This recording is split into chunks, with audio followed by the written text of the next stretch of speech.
Hello everyone, in this video we will be seeing movie 4 of What If Naruto Had Ultra Instinct. So be sure to stick around until the end. Let's get started. Begin. Hayate jumps away but goes to the balcony with the Hokage. He had a feeling this fight was going to be out of control. Everyone in the arena had their eyes glued on the two fighters. The Junin and Anbu could feel the tension in the air between them, but they knew it wasn't due to hatred or hostility between the two. It was out of respect. Naruto respected Lee because of his hard work, and Lee respected Naruto because even though he was stronger than all of the genin, he never once flashed it and helped his team become better.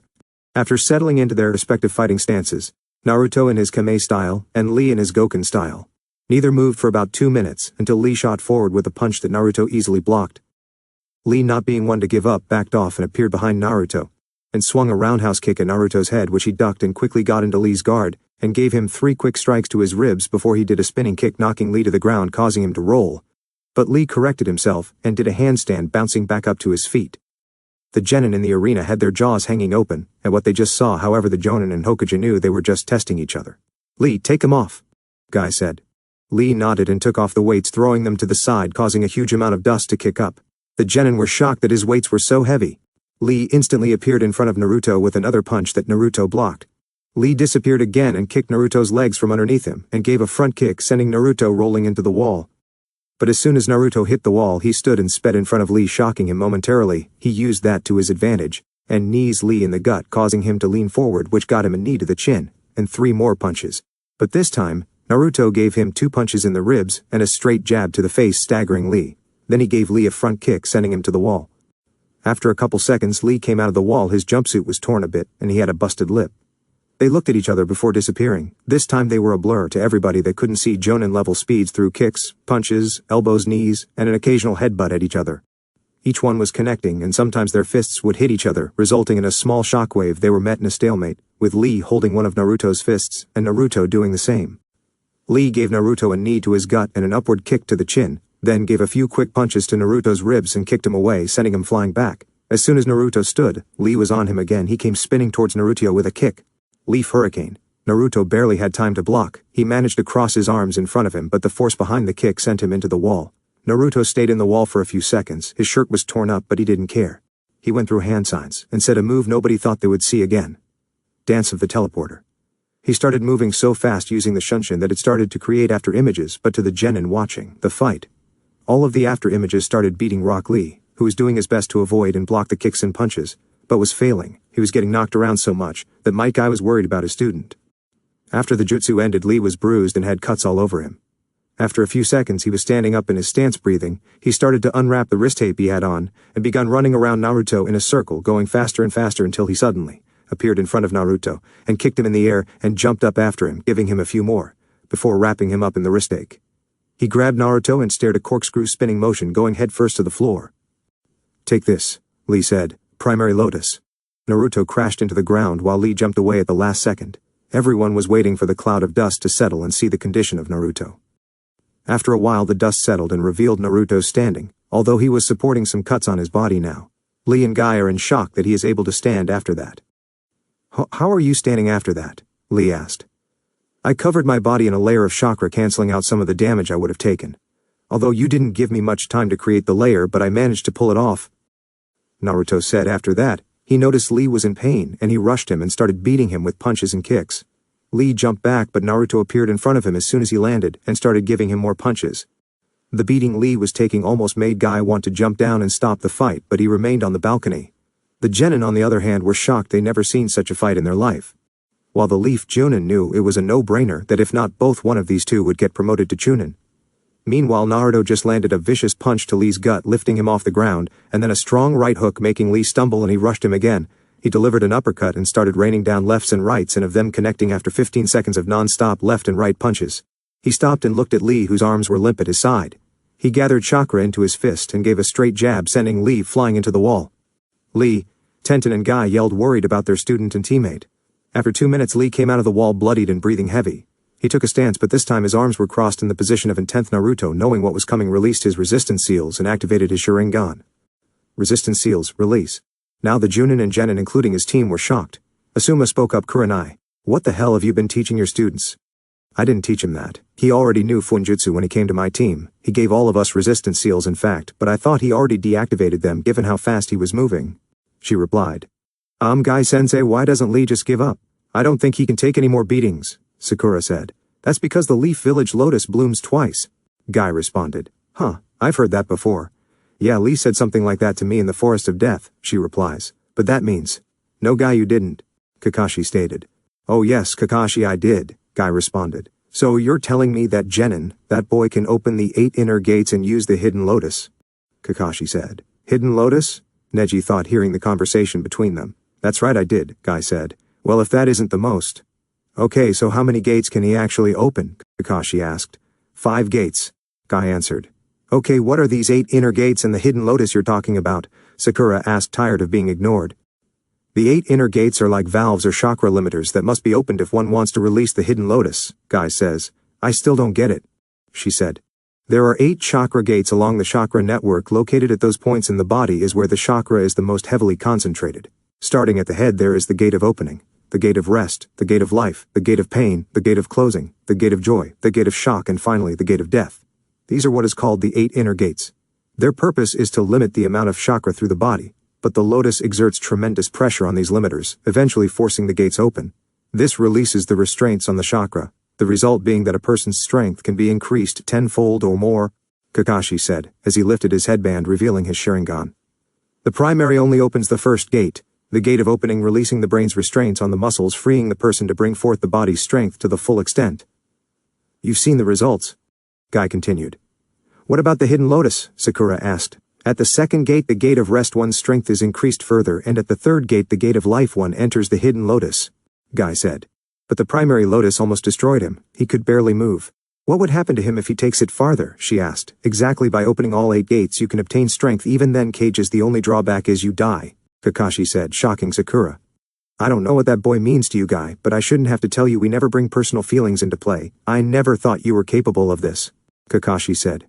You have no right. You know nothing about him, nothing at all. He has something to prove, something he will prove even at the cost of his life, and I am determined to help him reach his goal, not for his sake, but because that goal is worth reaching. Besides, Naruto was on your team before he was paired with Kurenai. You never trained him. You spent all your time training Sasuke because he reminded you of yourself when you were his age, which, may I remind you, isn't a good thing. So don't tell me how to train my genin when you couldn't even train yours properly, Guy said, glaring at Kakashi, who said nothing. As you've heard from Gi-sensei, Naruto. I have something to prove, Lee said. I know what you're planning to do, Lee, and I've been waiting for it. It's time we end this, Naruto said. You are right, it is time to end this. Neji, Sasuke, and yourself have won. I will not be the only one to lose today, Lee said as his chakra level started to grow. Guy-sensei, please let this work. It is now or never. His chakra becomes visible as he brings his arms down to his sides, to protect and maintain one's own ninja way. Lee and Guy thought. The third gate of life open, Lee said as his body turned red. What's happening? Kankuro asked. He's opened the third gate of life, now he'll attack. Kakashi states. No, he won't, not yet, Guy said, confusing everybody in the stands. The fourth gate, gate of pain, open. Lee said his veins started popping out on his head as the fourth gate opened. He crouched down and took off at speeds Naruto could see, but barely. He was breaking the ground, kicking up chunks of earth, shocking everybody, even Naruto. Next thing Naruto knew, he got a stiff kick to his chin, creating a shockwave that almost blew everyone over. He's faster than ever, Kakashi said. Naruto! Hinata exclaimed, worried about her teammate. Where are they? Shino asked. Up there, Shikamaru said, seeing Naruto floating in the air. Lee appeared in front of Naruto and started to kick him all over the fighting area like it was nothing. Although it was hurting, Naruto couldn't help but enjoy himself. He felt that familiar heat rising inside him, and it kept building. He wasn't the only one to feel it. Anko and Hiruzen felt it as well. They looked at each other and smirked, knowing what was happening. Kurenai, seeing this, asked what was going on. Don't worry about it, Nai-chan. Let's just say something interesting is about to happen to Naruto that, if I have a feeling, will help him beat Lee even if he is using the 8 inner gates. Anko said. As Lee was kicking Naruto, he noticed him taking the pain very well. You're a strong one. Naruto, take this, he said as he was barely able to make a fist because his muscles were in so much pain. The fifth gate. Gate of closing, open. He said. He disappears and punches Naruto in the gut, sending him down to the floor, but wraps him in his wrist tape again and yanks him back up, delivering a viciously hard kick to the chin. Hidden Lotus. Naruto was sent crashing to the ground. However, the Naruto that hit the ground went up in a puff of smoke. You almost got me, Lee. If I hadn't created that clone and substituted with it, I would have lost, Naruto said. He got ready and charged at speeds that even the Junin had trouble keeping up with. He was almost as fast as Lee with the gates open. They met in the middle and started giving punches and kicks that each time connected have off shockwaves. Naruto, using his sharingan, found an opening and delivered a elbow to Lee's gut and kicked him away, but Lee was using 5 gates so he didn't stay down for long. They started trading blows again, but this time another heat rose in the arena and a presser was around. Anko and Hiruzen smirked again. It was time for Naruto to let loose. After a while, Naruto was so into the fight that he was starting to dodge all of Lee's attacks and became even faster than him, but his attacks weren't really doing anything, so he started to add chakra to his punches and kicks. And Lee's face scrunching up told Naruto he was feeling the pain. What's going on? What is this heat and pressure that Lee is giving off? I never knew the gates gave a calm and relaxing presence as well, Asuma said. That pressure isn't coming from Lee, it's coming from Naruto, but we don't know what it is. It only happens randomly, I guess, when he is in a good fight that can push him. But going by the look on Guy's face, I'm sure he knows what's going on, Anko said, making everybody look at him, and his face had a shocked expression. No way, he whispered to himself as he saw Naruto's sharingan turn silver. Naruto started to dodge every single strike that Lee sent at him even sharper and faster, and his regular hits started to do damage to Lee, who was keeping the 5th gate open. Naruto gave a roundhouse kick, sending Lee crashing into the rubble, and chased after him. They both were feeling the strain on their bodies but kept going. Naruto completely took control of the fight, dodging everything and anything with grace that made Hinata jealous. Everybody looked at Guy, who had tears in his eyes. Guy, would you mind explaining what is going on? Hiruzen asked. My father, when he was alive, once told me he was on a mission, but he came across a scroll that was from the times of the Sage of 6 Paths. He read the scroll, and it stated a fighting technique that would be considered impossible to learn. He was going to bring it back after the mission was completed. But a group from Kumo was on a mission looking for the scroll since they heard rumors about it existing. They found my father with the scroll, they fought over it, and he barely escaped with the scroll.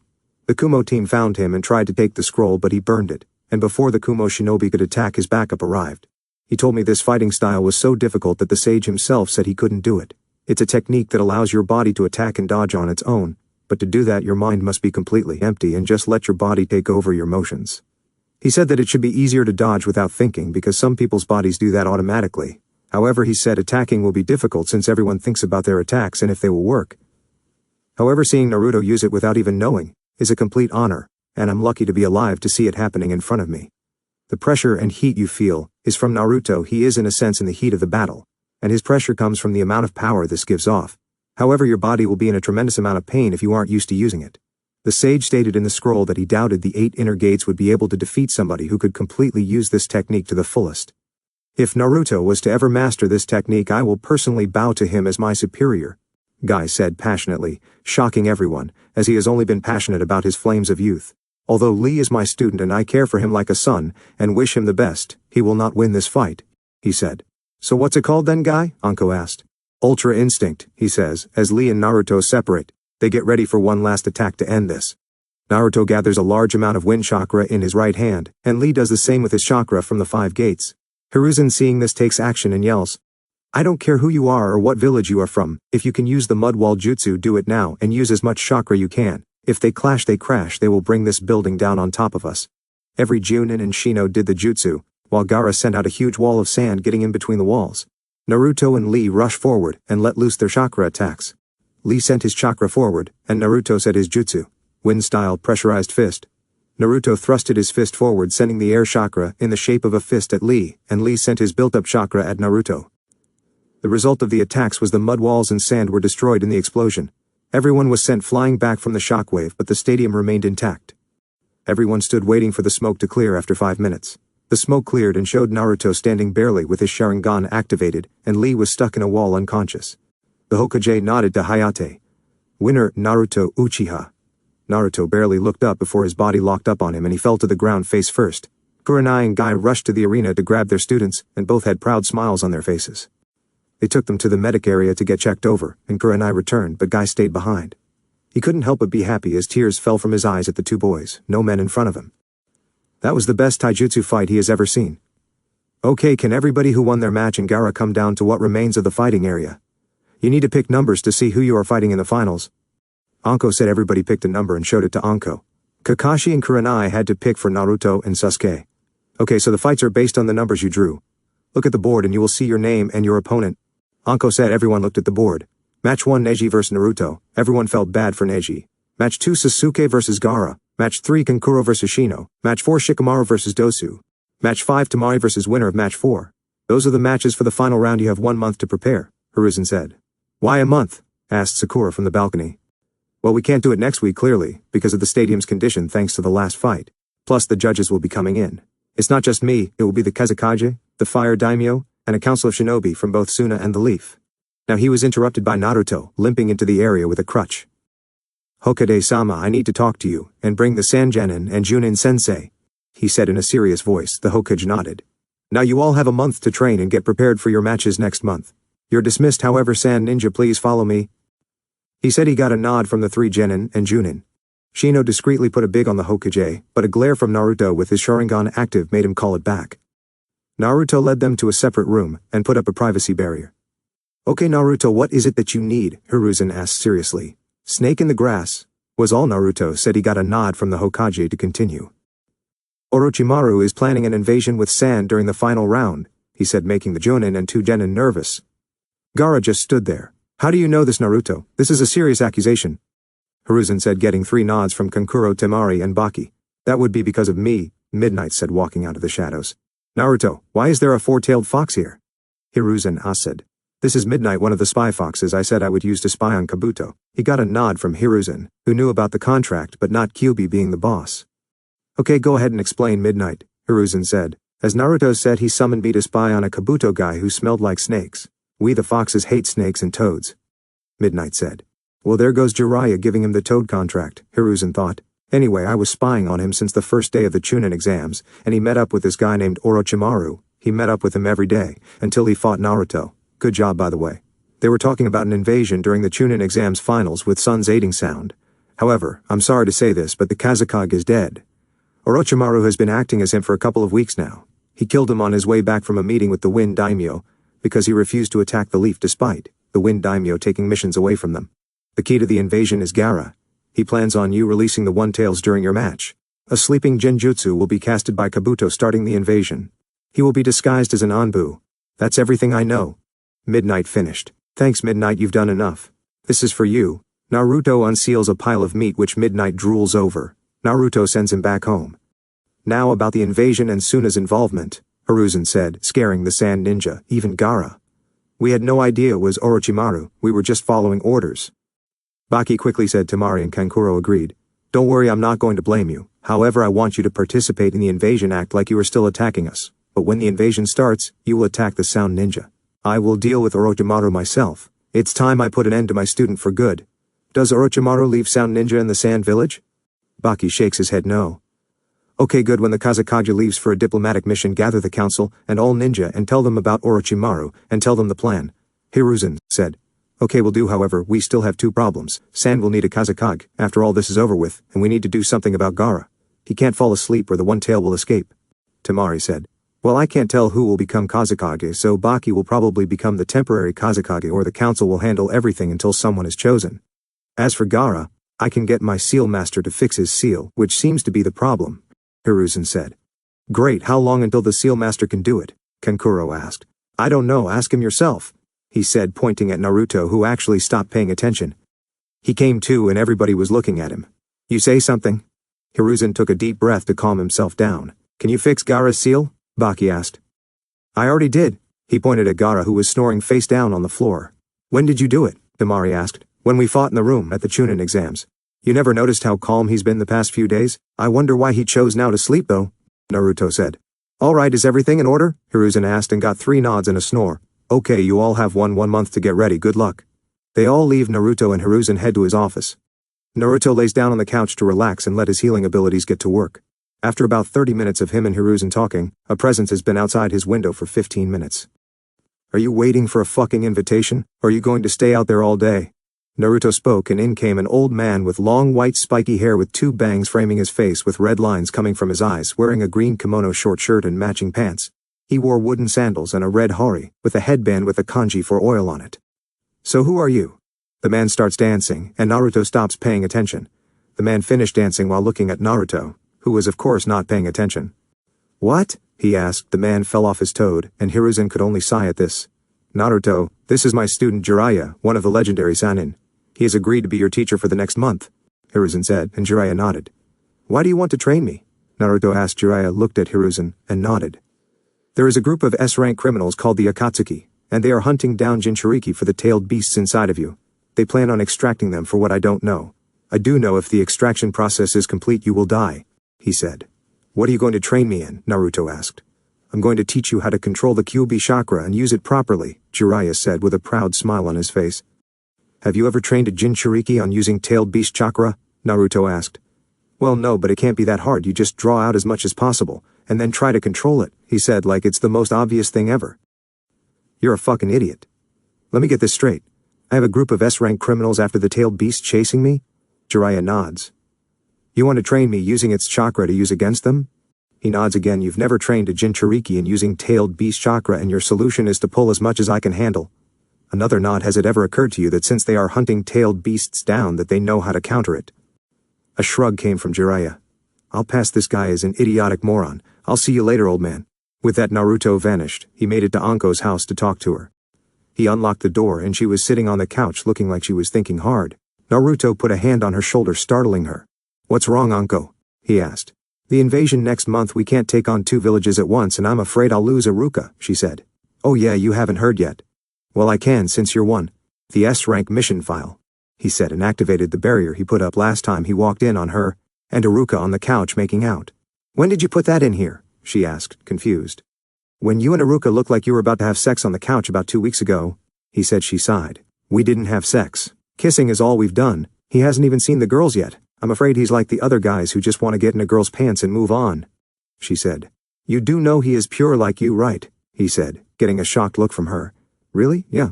I mean, he said he has been in ambush since you went missing, and you've been back in the village for a while, and he just 5 years ago and has done nothing but work at the academy. Even when the academy was closed, he was there. I think he is just as nervous about it as you are. You should talk to him, he said. Then he proceeded to tell her about the invasion plan and what's going to happen. Okay, Anko, one more thing. Have you ever thought about getting a different summoning contract? He asked. Yeah, I have, but nobody wants me because I am sided with the snakes. Why? She asks. Because on top of my fox contract I have the dragon contract, and they said they would take you on as a summoner. However, you would have to cancel the snake contract, lose the snake pendant and forget snake jutsus. However, they will allow you to keep the taijutsu style since it fits you perfectly, he said. Are you serious? Yes, we would just need Inoichi to completely wipe out the knowledge of snake jutsus from your brain, and you cancel that contract, he said. She goes through hand signs, summoning jutsu. Out comes a snake as tall as Naruto. Yes, Anko, how may I help you? The snake asked. I want you to remove my name from the snake contract, she said. The snake stared at her for a while until the snake contract appeared and opened up. The snake spits venom on Anko's name and it burns away. The snake vanishes in a puff of smoke. Anko takes off the snake pendant and burns it with a small fire jutsu. Okay, we need to go see Inoichi, she said, and grabbed him and disappeared to the T&I apartment, and went to Inoichi's office and asked him to get rid of her knowledge of snake jutsus. He asked no questions, and 10 minutes later, he was done. Naruto took them to the training ground, and summoned our favorite 500-foot-tall dragon. Hey Naruto, is this the one? Naruto nodded, and the summoning contract appeared. Sign it, Anko. Naruto said. She nodded, and Naruto told her the hand signs for it, and told her to summon her familiar. She went through the hand signs. Summoning jutsu. A small dragon appeared with 4 wings that look like an X when they spread out, with 2 horns that go across its head, almost looking like eyebrows with fins on each side of its head. It looks up at Anko with eyes that have yellow iris and black oval-shaped pupils. It tilts its head at her in a confused way. Aw, it's so cute, she said as she picked up the dragon and cuddled it to her face. Interesting dragon. This one will be a wind user once it grows. However, you have to name it. After you name it, that will complete your bond. You can't summon her until she is ready to start training. So in about 6 months is when you can train your familiar, Bob said before he disappeared along with Anko's familiar. Wait, I forgot to ask him for his name and give my familiar a name, Anko said. Well, summon him back so you can ask him, he said. Summoning jutsu. I'm back again. What do you need, Anko? Bob asked. I need to give my familiar her name and I don't know your name yet, she said. Oh, of course, let me bring her to you. He leaves and returns 30 seconds later with Anko's familiar. Okay, now I think I'll call you Rose, Anko said to her familiar, who clapped her wings creating a tiny gust of wind. Well, I guess she will be a wind type when she gets older and starts to train. You will be able to summon her again in 6 months after she grows some more, like Naruto, who cannot summon his familiar. Now as I've told Naruto, you can summon any other dragon besides the boss and elder. They will determine when you are ready and worthy to summon them. I will tell you now that both of you are close. Now for name, I am the almighty dragon, wielder of green flames and strongest battle dragon outside of the boss dragon and elder. You, Anko, may call me Bob, he said proudly, once again puffing his chest out. Anko just stared at him and looked at Naruto for confirmation. He nodded and she wanted to laugh, but she could tell Bob was really proud of his name, so she let it go. Now if that is all, we shall be off. They nodded, and he disappeared with Rose, who didn't want to leave yet. Alright Naru-chan, what will you be doing for the next month? Have you found a teacher yet? Anko asked. The idiot Jiraiya wanted to teach me. He was going to train me in something he didn't understand or know how it works, he said. What do you mean by that? She asked, and he explained the whole Akatsuki situation, and Jiraiya's brilliant ideas to use the Kyuubi chakra against them. Wow, I know he is an idiot, but I didn't think it was that much. By the way, he is a major pervert who always peeks on women in the bathhouses. If you turn out like him, I will castrate you. Do you understand me? She asked with a dangerous voice. He nodded frantically, not trusting his own words. Good, now I'm off to prepare for next month. I might even get laid tonight, so don't come over, she said, and disappeared in a swirl of fire. I didn't need to know that last part. But time to train. With that, he started working on his chakra control because he had an idea for a jutsu he wanted to make. He did the tree walking exercise by sticking leaves to his body and water walking while balancing a senbon on each of his fingers. He did this for 5 hours straight and decided to call it a day. He went home and went to sleep. Next morning Naruto woke up and went to the store, but he couldn't get what he was looking for. They were sold out. He decided to go and see the old man. He has a grandson, so he might have what he needs. He shine to the Hokage office and saw the same guy from yesterday. Hey old man. Hey pervy sage. At the name pervy sage, Jiraiya's jaw hit the ground, and Hiruzen started laughing. Don't call me that, Jiraiya yelled. Yeah, whatever. Old man, I need some water balloons and rubber balls. Do you have any? He asked, and was met by silence until Jiraiya spoke up. Why do you need those? He asked, thinking he may know what Naruto has planned. I have an idea for a jutsu I wanted to create, but I need those for shape manipulation, power, and rotation. I'm trying to create a ball of pure chakra in my hand for close-range attacks, he said. Oh, you mean this? Jiraiya asked, and formed a ball of chakra in his hand. Yeah, like that, but how do you know it? Naruto asked. This was created by the Yondaime kid. It's called the Rasengan. It's in a rank jutsu that took him 3 years to create since he was starting from scratch. He got the idea of seeing a tailed beast bomb once. It took me a couple months to learn. Outside of me and him, nobody knows it. I can teach it to you if you want, Jiraiya said. Sure, but I have a question for the old man, Naruto said. What would that be, Naruto? Hiruzen asked. Who is my father? Naruto said. The Yondaime, he stated bluntly, shocking Naruto. Why didn't you tell me before? Well, I was waiting for you to ask. The instructions were to not tell you until you were a Chunin or figured you were ready and given from the damage done to the Chunin exam stadium.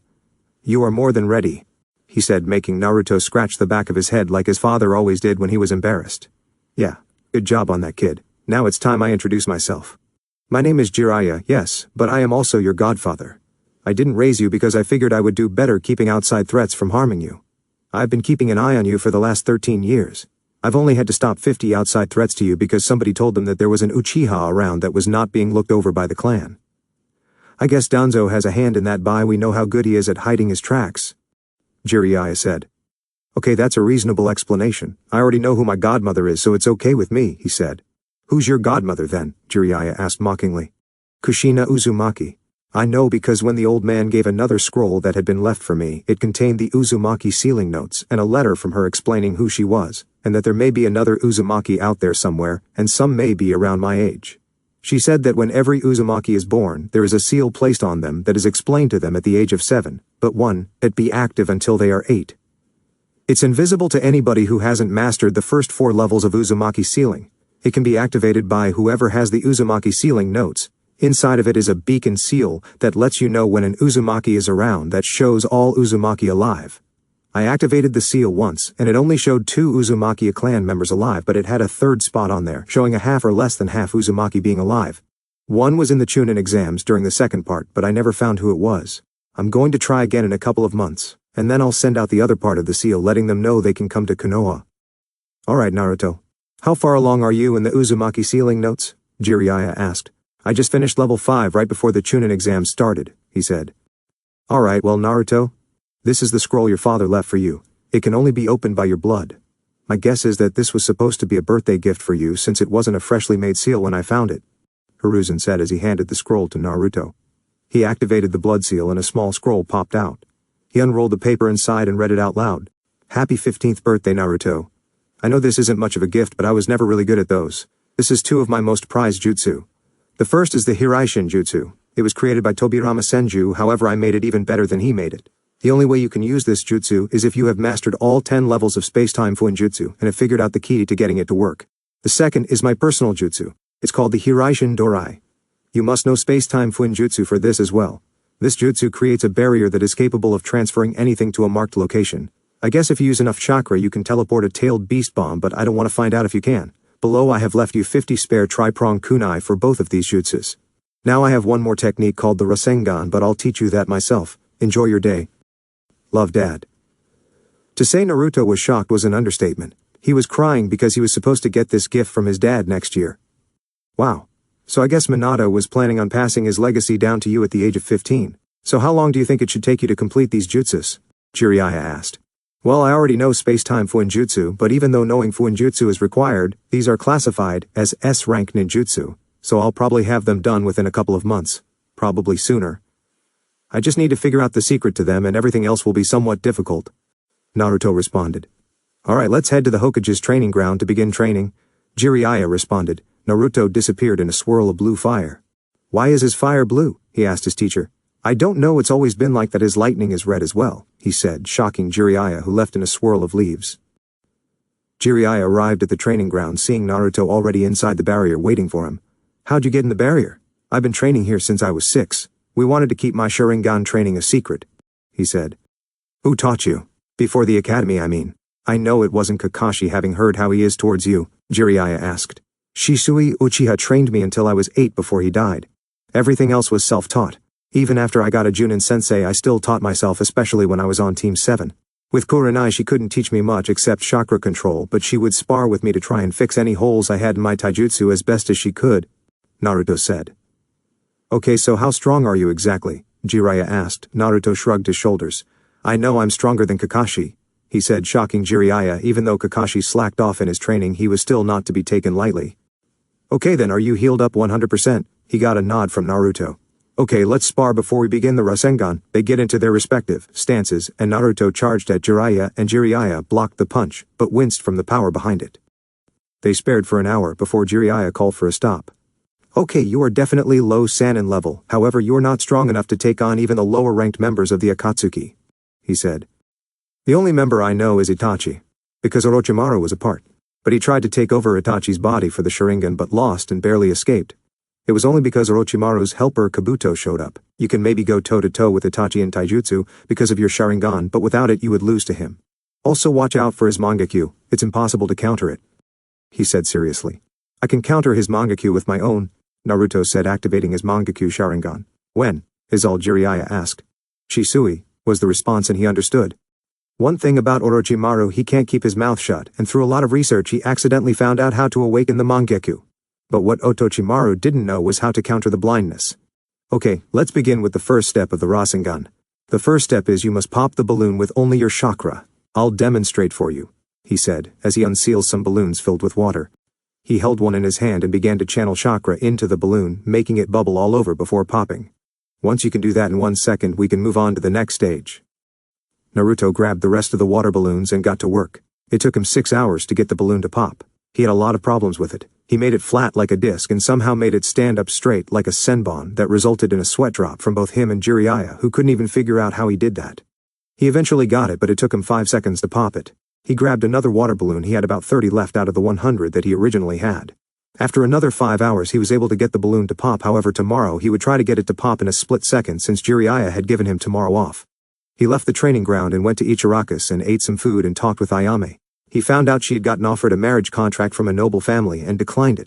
She always said she wanted to get married out of love and not through some contract. She was now seeing a civilian boy she met a few months ago. Naruto of course wanted to intimidate him but only got hit by her ladle that appeared out of nowhere. He went home and went to sleep. He woke up the next day and decided to just stay home, but he went to the store to buy some balloons. Now he was practicing to pop it in a second when someone knocked on his door. He opened it and it was Gaara. They just stood there staring at each other until Naruto spoke. Can I help you? Yes, Temari did something and I don't know how to respond to it, Gaara said. What did she do? Naruto asked. Well, I woke up and Temari had me in a soft stranglehold. I didn't know what to do, so I trapped her to the wall with sand and came here? Gaara explained. Naruto's sweat dropped at that last part. That's called a hug, Gaara. People usually give them out if they are happy or sad. In Tamari's case, she's happy to have her brother back, and she was happy that you were finally able to sleep. You've been asleep since the end of the exhibition matches and then slept the entire next day. Gaara nodded at this explanation and just, you're welcome, he said, and got to work on popping the balloon instantly. 3 hours later, he finally got it to pop instantly. He worked on his Fuinjutsu for the rest of the day and finished the seal to get rid of the caged bird seal, since he couldn't use the same seal he used for Anko's curse mark, due to the caged bird seal being so close to the brain. He needed something specifically for the caged bird seal. He suddenly found what he was looking for and got to work. Next day he met Jiraiya, who was shocked that Naruto could pop the balloon instantly. So they got to work on popping the rubber ball that took Naruto all day. All he kept getting was little holes in the ball. He could see the chakra making the ball bubble like the balloon did, but he didn't understand what he was doing wrong. That's when it hit him. He couldn't focus the power in his hand. So he drew the Uzumaki spiral in his hand to make him focus on adding power. It took him 2 days to get it down. Actually, it took him the next day. But he took an extra day to pop the ball instantly. Now he was working on adding the first 2 steps together, but compressing it, he couldn't pop the balloon. And when this was done, Jiraiya showed him the end result. The Rasengan should grind into whatever it hits. This was the easiest stage for Naruto, and he got in a couple of hours, making Jiraiya pout. Okay, I have one last thing to give you. Since you completed the Rasengan, I want to give you the Toad contract, Jiraiya said. Sorry, pervy sage, but I can't. My summons hate toads and won't allow me to sign the contract, Naruto said. What summons do you have? Jiraiya said, ignoring the name calling.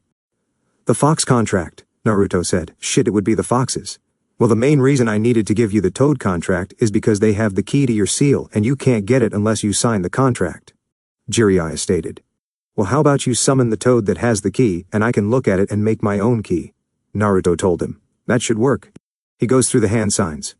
Summoning jutsu.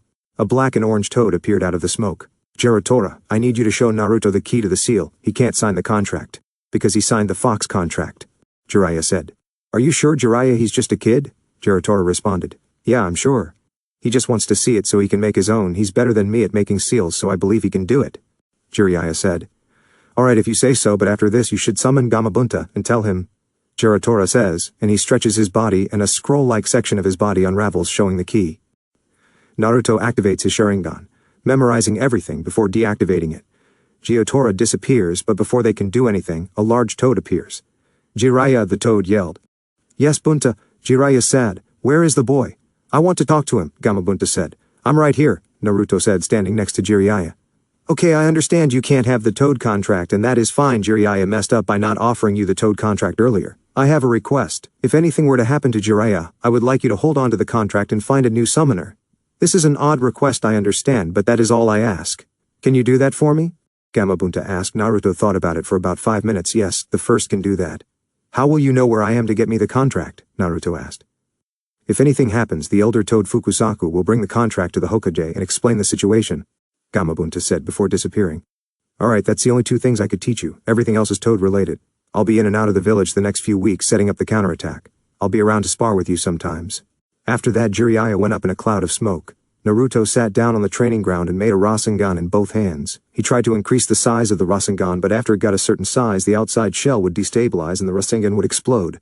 However, that also gave him another idea to create multiple Rasengans at once, and have them inside of a layer of chakra. With that, he began to work on making the Rasengan bigger first, before moving on to his next idea he had. Chunin exam finals. The month everybody had to train was over with. And all the nobles from different villages were in, even the fire daimyo who came only to see Naruto, who his wife said he should look at. Villagers from the Leaf and shinobi from the Leaf and Sand village were packed in the stands. The villagers were unaware of the impending invasion, but the Hokage had to take a risk. He has Anbu in the stands ready to take the civilians to the bunkers and some Junin in the streets, ready to escort those civilians not in the Chunin exam stadium to the bunker, where Anko and Iruka will be standing guard. All of the contestants were there, except Dosu. Kakashi was there with Sasuke on time due to him knowing about the invasion, and he wanted to see if he could learn anything from Naruto. What Kakashi didn't know was that Naruto made it impossible for a Sharingan user to copy his jutsus. All of them required less than 5 hand signs, and the Sharingan needs to see all of them. He saw Sasuke staring at Naruto, with his now 2 Tomo Sharingan trying to intimidate him. Naruto just looked at him and activated his own Sharingan, shocking Sasuke because it's already matured. Up in the cage's booth, the Kazekage has just arrived. Greetings, Kazekage Dono. I hope your travels were pleasant, Hiruzen asked.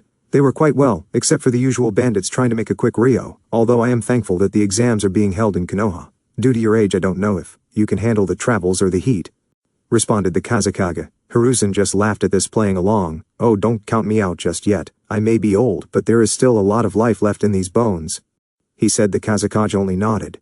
"I'm looking forward to these matches, especially the Uchiha Genin. I've heard that they are both quite interesting, although I do not think they will be able to beat my son," the Kazekage said. "Now then, I believe it is time to get things started," Hiruzen said, standing, and began speaking to the crowd, getting their attention. "Thank you all for coming to the Hidden Leaf Village for the Chunin exam selections this year. We have come to the final competition between 8 candidates who made it through the preliminaries. We ask that no one leaves until all the matches have finished. Now everyone enjoy." "Genma, I hand everything else over to you now," Hiruzen said. "You said 8 candidates, aren't you missing one?" the Kazekage asked. "Yes, it appears Dosu of the Sound has not been found. He has by rule forfeited," Hiruzen responded. A Junin with his headband on covering his entire head, chewing on a senbon with the basic Jonin outfit on, appears. "Thank you, Hokage-sama. Now, as you all know, Dosu is not here, so now the third match will be between Temari and Shikamaru, while the fourth match will now be Gaara versus Sasuke Uchiha. Now listen up, the terrain is different now, thanks to an incident during the preliminary matches," he said, giving a pointed look at Naruto, who was scratching the back of his head. "The rules are still the same. The match goes on until your opponent is either unable to continue or forfeits the match. Now the first match is between Neji Hyuga and Naruto Uchiha. Everyone else go up to the waiting area." The other 6 candidates went up to the waiting area. In the stands, "Watch closely, Hanabi. You are about to witness something amazing during this match," Hayashi said. "What is it, father?" Hanabi asked. "Just watch and you'll see," he responded, getting confused looks from Hanabi and Hinata. Hayashi was also on edge. All the clan heads knew about the upcoming invasion. He didn't want his daughters to be there, but Naruto told him he has clones hanged into bugs with enough chakra to last for a couple of hours, so they will be sent up with the nobles and daimyo and other important guests inside of a barrier that will keep everyone in, and nothing can get through it. His clones will be powering the barrier. Wow, the Hyuga in the first match, I know, and he is going up against the runt of the Uchiha clan. My money is on the Hyuga. Yeah, he doesn't stand a chance. If this was Sasuke, he would wipe the floor with him. I heard the runt was responsible for them having to rebuild the fighting area. Yeah, I heard that too. He must have let the fox out too. Play. Those were the words said by a couple of civilians, who still did not like Naruto either for containing the fox, or being the son of Kiyomi Uchiha. However, the 2 Chunin close by the Eternal Gate guards Izumo and Kotetsu had other thoughts. "I don't see a way how this Hyuga wins. You heard how Naruto took out 3 opponents in the preliminaries," Izumo said. "Yeah, I know, I even heard one of them was a Junin-level shinobi. My money is on Naruto to win the entire thing," Kotetsu said. Fighting stage. Neji and Naruto stand face to face, waiting for the signal to start. "You got something to say? You look a little tense," Neji said arrogantly. "Yeah, I do. You're about to get the ass-kicking of a lifetime. I'm only tense for a completely different reason," Naruto responds. They settle into their stances and get ready to fight, and Neji activates his Byakugan. "I feel bad for Neji, Genma and the other Junin," thought. "Begin," was all Genma said before hopping away. Neji opened his mouth to say something but was sent flying into the wall courtesy of a kick from Naruto that he didn't see coming even with his Byakugan active. He climbed out of the wall and rushed Naruto, attacking him with palm strikes that Naruto would either block or dodge. After no luck of Neji hitting Naruto, he jumped back to think of his game plan. The people in the crowd were cheering at the action they were seeing. All the judges were impressed so far, but it was only the beginning. How is he blocking and dodging my palm strikes? I know I must have hit him at least a couple of times, Neji thought while looking at Naruto, who just stood there calmly. Why do you hate Hinata, Neji? Is it because she's from the main branch while you are a side branch member? Or is it because of something else? Naruto asked. If you must know, it's because of this. He takes his headband off and unwraps his head and reveals the caged bird seal. This seal was branded on me as a child. I was 4 years old when the elders of my clan decided to brand me with this seal. On that same day, after many years in war, a peace treaty was going to happen between the land of fire and the land of lightning. They sent a head Jounin to join the celebration and sign the treaty. Everyone was there celebrating, every Genin and Junin in the village. Only one clan was absent, the Hyuga clan, because this day was when the heir to the main house was turning 3. Her father, Lord Hiyashi Hyuga, is sitting up there right next to her. Him and my father were twins, yet he was born first, so he is the head of the family, the firstborn, while my father, his brother, was banished to a lesser branch family. This seal, I can assure you, is not for decoration. This seal acts as a punishment as well. If any Hyuga from the main branch are to get out of line, then a main branch member can activate the seal, causing unimaginable amounts of pain to whoever they chose, nearly killing them. However, on that same night, the Junin from Kumo snuck into the Hyuga compound and kidnapped Lady Hinata while she was asleep. A servant of the Hyuga went to check on her and discovered she was missing, and immediately told her father. Lord Hiashi found the Junin with Lady Hinata over his shoulder trying to escape, but before he could he was killed by Lord Hiashi. Then it was later discovered that it was a plot. The treaty was a fake all so they could get their hands on the Byakugan. Kumo found out and of course they denied this and demanded the head of the leader of the Hyuga clan for compensation. However, what they got in return was my father, since the caged bird seal can destroy the Hyuga bloodline and any secrets the body may hold. The head of the Hyuga was too scared to give himself up, so he sacrificed his own brother, leaving a 4-year-old boy with no father. That is why I hate the main branch. It is Hinata's fault my father is dead. Neji said, "Wow, nice story, too bad it's full of shit. Let me get this straight. Hinata was kidnapped by a Kumo Junin at the age of 3 and you blame her for the death of your father." Neji nodded his head. "You're an idiot, you know that. How is Hinata, 3-year-old with barely any training, supposed to stop a Junin who has fought plenty of battles and probably in a war? You said Kumo wanted the Byakugan, so they requested the head of the main branch. They must have known about the caged bird seal, so they specifically asked for a member without it. The only way to make Kumo happy was to give them Hiashi, or in this case his brother, who, if I'm right, like every other branch member, would do anything to be free of the curse mark placed on you. I'm sure he willingly did this on his own, but you need to talk to your uncle and the elders. Now since that is cleared up, I believe I owe you an ass-whooping for trying to kill my teammate earlier in the preliminaries." Naruto said and activated his Sharingan, shocking those who didn't know he had it. In the stands. He already has a mature Sharingan. How? I know not even Sasuke has one yet. It must be the fox's influence. Making him stronger so the fox can be released. Those were of course the civilians, talking about Naruto. Wow, no matter how many times I see it, I still can't believe he has the Sharingan at that level, and he just turned 13. Asuma said. "Yeah, I know, it makes you wonder how long he's had it," said a random Jonin sitting close by. "I know from the blue fire and red lightning and being good at seals. What can't he do?" said Genma, who was up with them. He didn't know if this fight would be like the last one Naruto had. "Kurenai, do you know when he unlocked the Sharingan?" "I know who trained him from the jutsu he used in the preliminaries," Asuma said.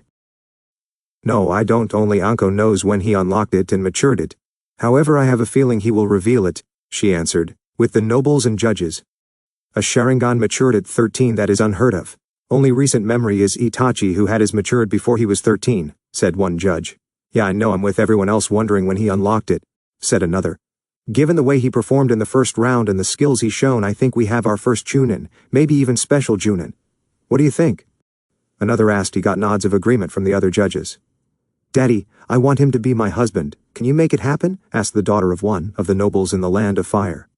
"Of course, sweetie, I'll send the marriage contract once the exams are over and we get back home. That boy will be a goldmine to our family business," her father said. The other nobles looked at them in disgust. Meanwhile, the fire daimyo was keeping a close eye on him. He piqued his interest since his wife told him about the boy. "Naruto Uchiha, huh? You aren't like the usual Uchiha, especially the other one in the village. I've got my eye on you. Depending on how you do, you just may receive an invitation to the Guardian 12, he thought. Fighting stage. Neji activated his Byakugan and spoke. "It doesn't matter that you have the Sharingan. The Uchiha clan has always been second best in everything compared to the Hyuga. You are beneath me," he said. "Do not lump me in with the Uchiha clan. I may have their bloodline, but I'm not a part of that clan. I don't even wear the Uchiha crest. That clan was a disgrace, and it was only fitting that they get wiped out by one of their own members," Naruto said. Sasuke was being held back by Kakashi. He wanted to go down there and fight Naruto. Like I said, it does not matter anyway. Besides, Neji gets into a stance that makes Hiashi and the Hyuga elders gasp. "You are within my field of divination, 8 trigrams 64 palms, Neji stated. However, Naruto already activated his jutsu, so the attacks went right through him. 2 palms, 4 palms, 8 palms, 16 palms, 32 palms, 64 palms. However, every single one of them didn't even touch Naruto. That's impossible. "How did you manage to evade that?" Neji asked. "I used my teacher's jutsu that he was famous for, and no, I am not talking about that loser of a Junin Kakashi Hatake. No, I am talking about my first sensei who trained me for 2 years before the academy. Shisui Uchiha, or as other people like to call him, Shisui the Teleporter." He got many gasps from everyone. Even the Kazekage couldn't hold his back, making Hiruzen look at him from the corner of his eye. "Yes, I was trained by Shisui, after unlocking my Sharingan at the age of 6 during a beating I got from these villagers who blamed me for something I had no control over. So over the course of 2 years I trained my ass off harder than anybody. I matured my Sharingan during a jog around the village forest when I was 7 by a group of Rouge Chunin. I was saved by Shisui. After that he trained me even harder. I hid my Sharingan from everybody up until the preliminaries. Only a few people knew about my Sharingan. I hid it because I was ashamed to have the same blood as that idiotic clan. However, Hinata told me I shouldn't hide my heritage, and if I'm not proud to be an Uchiha, then at least be proud of who my mother is. I've become a seal master by Konoha standards before I even graduated from the academy. I was already on par with Kakashi by the time I was 12, and I have surely surpassed him. As you all witnessed, I can go toe-to-toe with 5 of the 8 inner gates using taijutsu only. Now you've had your fun, it's my turn.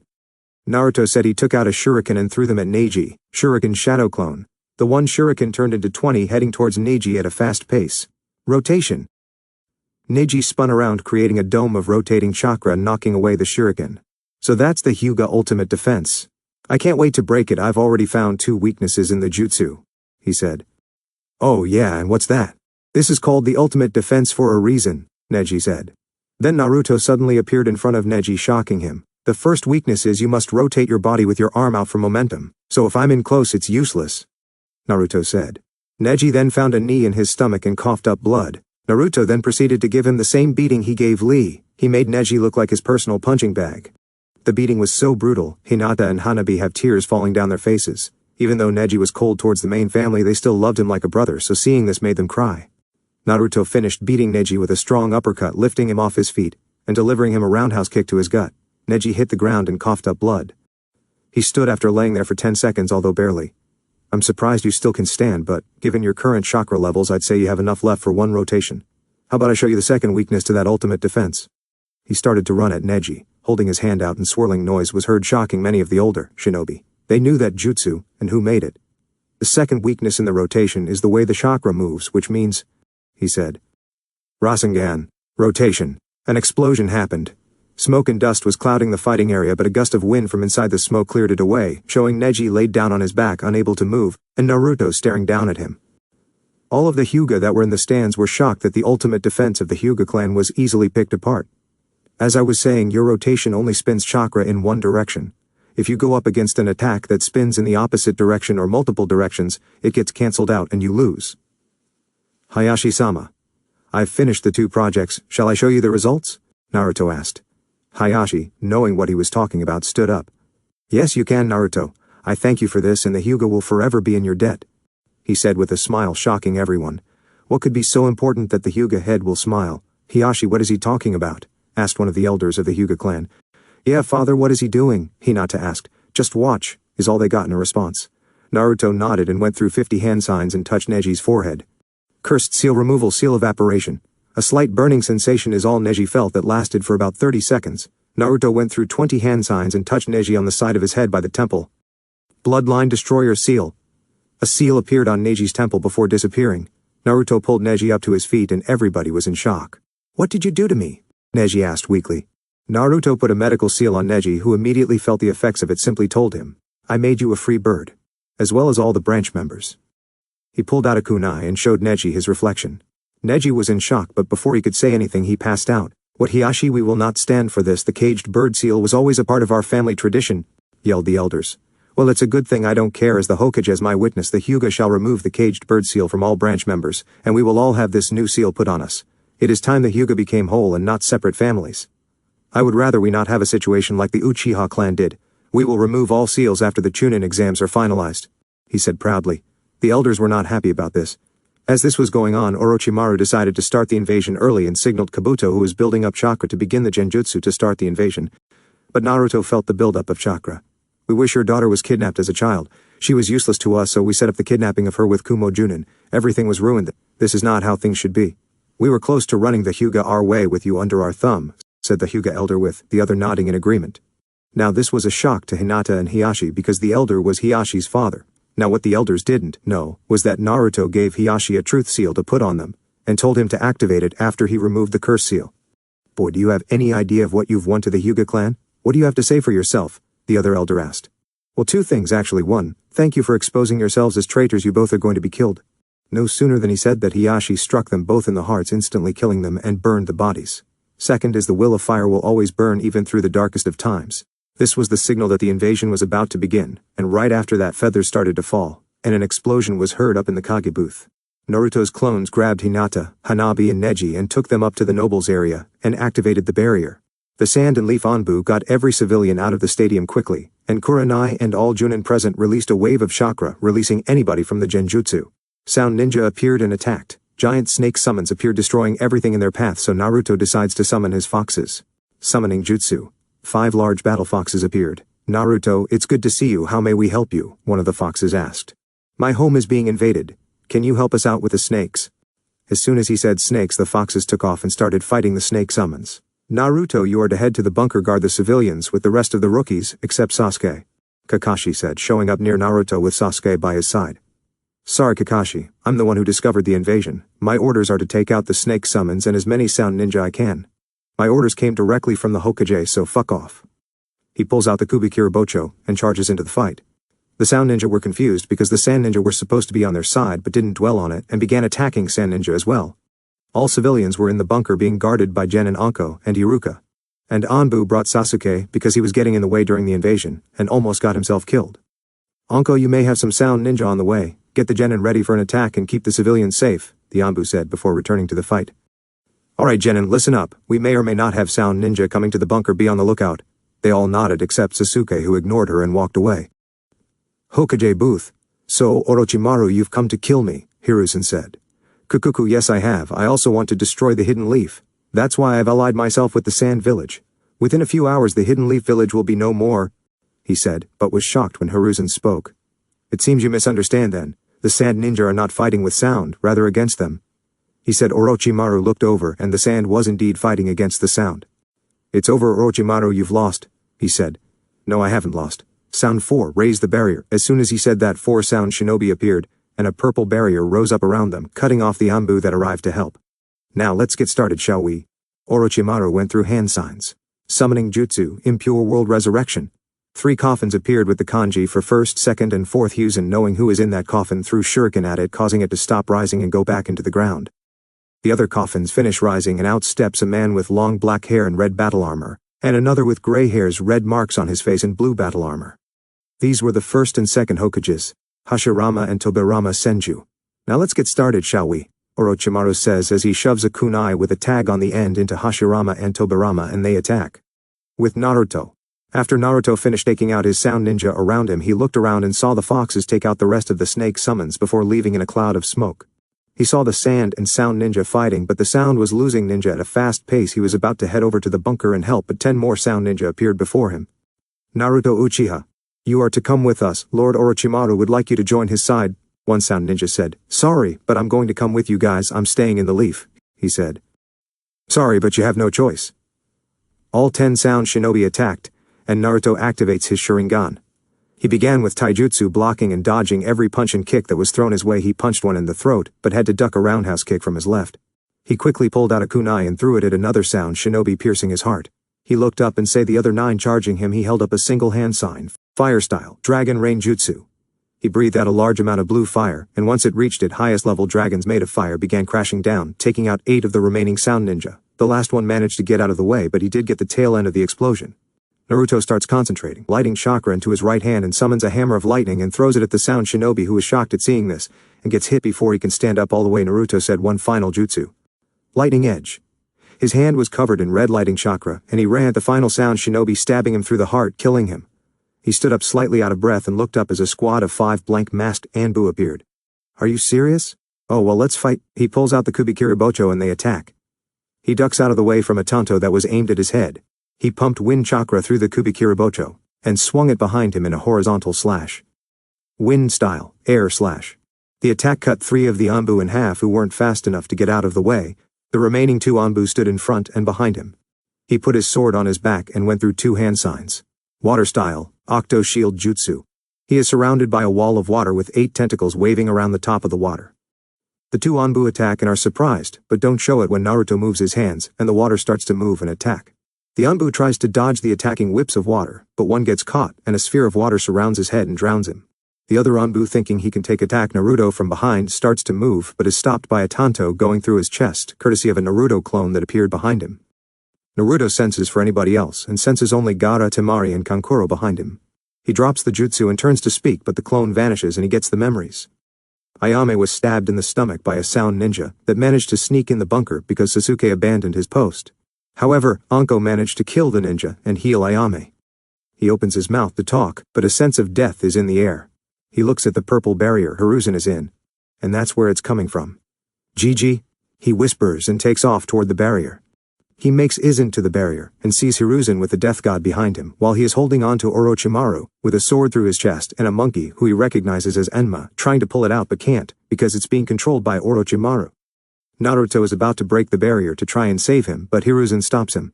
No, Naruto, don't. This is my duty as Hokage, to sacrifice myself for the greater good of the village. I want you to answer a question for me. Do you remember who the king of the Leaf Village is? He asks. Naruto nods with tears in his eyes.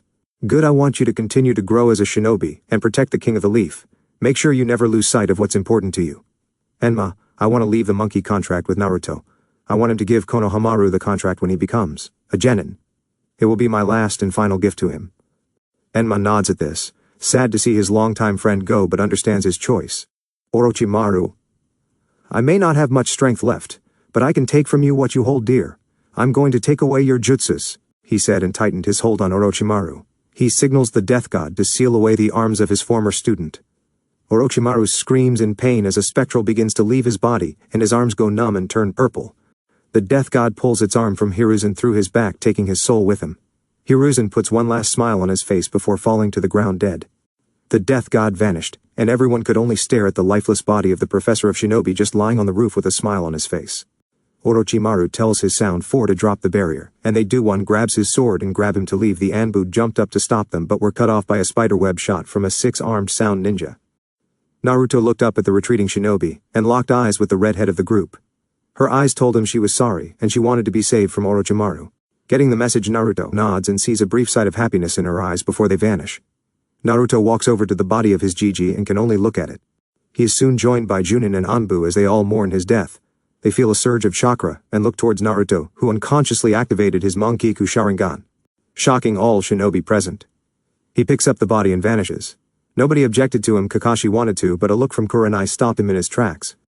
Everyone leaves to clean up with the help of the Sand Ninja. After cleaning, the Jonin and Genin in the bunker are told it is safe to come out but hear the news of the Hokage falling in battle. Everyone is shocked to hear this and holds a moment of silence for him before heading out. Anko went out looking for Naruto but couldn't find him.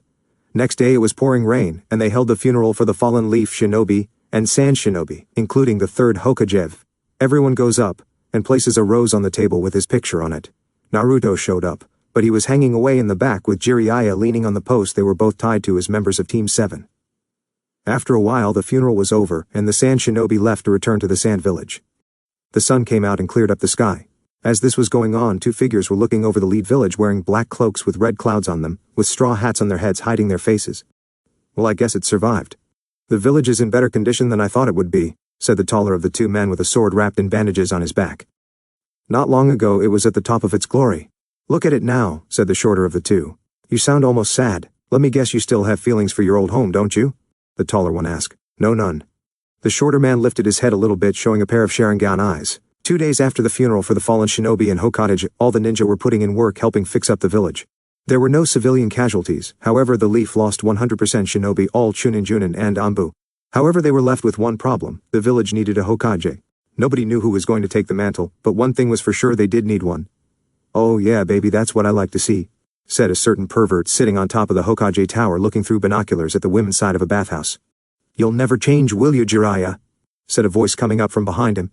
He turned around and saw his teacher's old teammates behind him. Koharu, Homura, how may I help you today? Jiraiya asked. We have just come out of a council meeting about the next Hokage. The decision has been made that one of the Sannin should become Hokage, and since you are the only one left in the village, you have been made Hokage, Koharu said. Sorry, I'm not interested, Jiraiya said, shocking Koharu, but Homaru already saw it coming. Being Hokage doesn't really fit me. I like to be free and move around, not stuck behind some desk doing paperwork all day. However, if you want a Sannin to become the Hokage, I can get you the perfect one for the job, he said. They gained a confused look on their faces. I'm talking about Tsunade. She has the brains for it. She would be a lot better than I would be, he said. While we don't have any doubts that she can do the job, she hasn't been seen in years. Nobody knows where she is, Homaru replied. Don't worry about that, I can find her. After all, I'm not a spy master for nothing. So what do you say? He asked. They thought about it before Homaru answered. Very well, you may go and find her. You have 1 month to get her and bring her back. If not, then you will become the Hokage. Now we will send 3 Anbu Black Ops with you for this mission. Homaru said. No need for that. I already know who I'm taking with me on this mission, Jiraiya said. Who? Koharu asked. I'm taking Naruto. I have a feeling he can convince Tsunade to come back and become the Hokage. Jiraiya answered. Koharu was about to explode, but Homaru spoke up. That is fine, you must leave as early as possible to find her. I wish you luck in your search, Jiraiya. He got a nod from Jiraiya, who took off to find Naruto. Why would you let that boy go with Jiraiya? He will be nothing but a distraction to the mission. Koharu said. Hiro doesn't trust the boy, and so should we. You need to let go of your anger towards him. He has done nothing personal to you. You can't blame him for what the fox did. It isn't right. All that hatred is bad for your health, Koharu. Homaru said before leaving Koharu to her thoughts. She stayed there for 10 more minutes before walking away. Meanwhile, our favorite shinobi is sitting at Ichiraku's talking to Ayame. So are you sure you're okay, Ayame? He asked, worried about his sister. Yes, Naru-chan, I'm fine. The nurses at the hospital said Anko did a good job. I'll only feel a slight pain for the next couple of days. Good thing the shinobi had horrible aim a little by further down.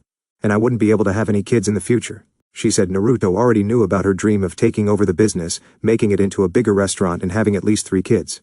Yeah, I know about your dream. So when am I going to meet this boyfriend of yours? He said, cracking his knuckles, only to get hit in the head with her ladle again that appears out of nowhere. Seriously, where does she keep that thing? He thought, rubbing the lump on his head. You will not be intimidating him. But if you must know, he should be here any moment now, she said. Just then the flap opened and somebody walked in. Hello, Ayame, how are you doing? Ayame turned around with Naruto and he was immediately on his guard. Something was off. He couldn't feel this guy's emotions. Then he looked at him closely.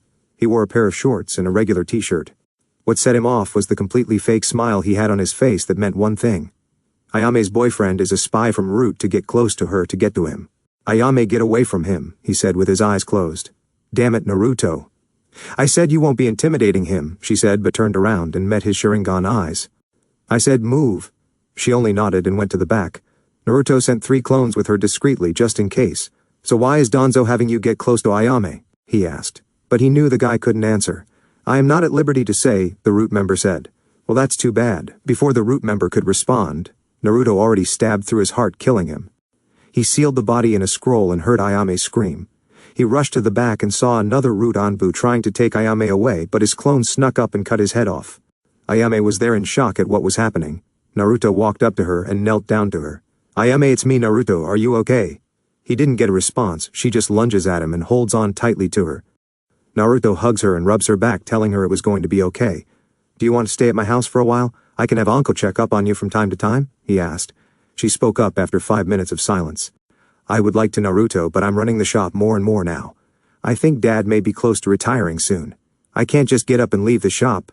She said, okay, I have a seal I want to place on you. It's like a security seal. If somebody touches you that you don't want touching, you channel chakra into the seal and your body will give off 500 volts of electricity, shocking the person and messing up their nerves, he said. Okay, put it on my shoulder. He nods and she exposes her shoulder and he places the seal on her. You can use it as much as you like. Now the next time you get a boyfriend, I am interrogating him. She nods at this. So who were they? I mean, why did that guy attack me? She asked. He put up a privacy barrier and told her what Root is and who it's run by. So you mean to tell me a member of the council has his own Anbu division illegally running but can't be confronted about it because he legally disbanded them years ago and doesn't leave a paper trail? He nods. You can usually find them because they smile like your ex-boyfriend and they look like they are trying too hard to fit in. She nods at this and will be on the lookout.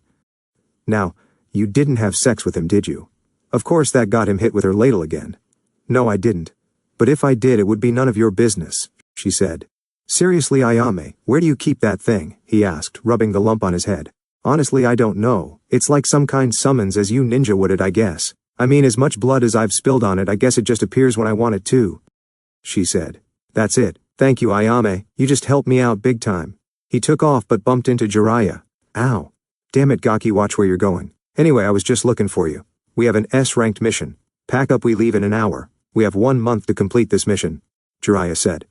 Okay, I just need to run and grab my traveling scrolls. He took off and saw Choji, Ino, Tenten and Shikamaru standing outside of his apartment. What are you guys doing here? He asked. We came to check up on you, Fishcake, Tenten said, his eye twitched at the name. Yeah, Naruto, nobody has seen you since the invasion ended. You didn't even show up to the funeral, Ino said. I was clearing my head, Panda-chan, and I was at the funeral, Ino. I was just far away in the back next to my sensei, he said. But Naruto Kurenai-sensei was in the second row, Choji said. I'm not her student anymore. I've been taken on as Jiraiya of the Sanin's apprentice. Only thing is I can't take the Toad contract since my summons hate roads, he said. What summons do you have, Naruto? Shikamaru asked. Fox summons.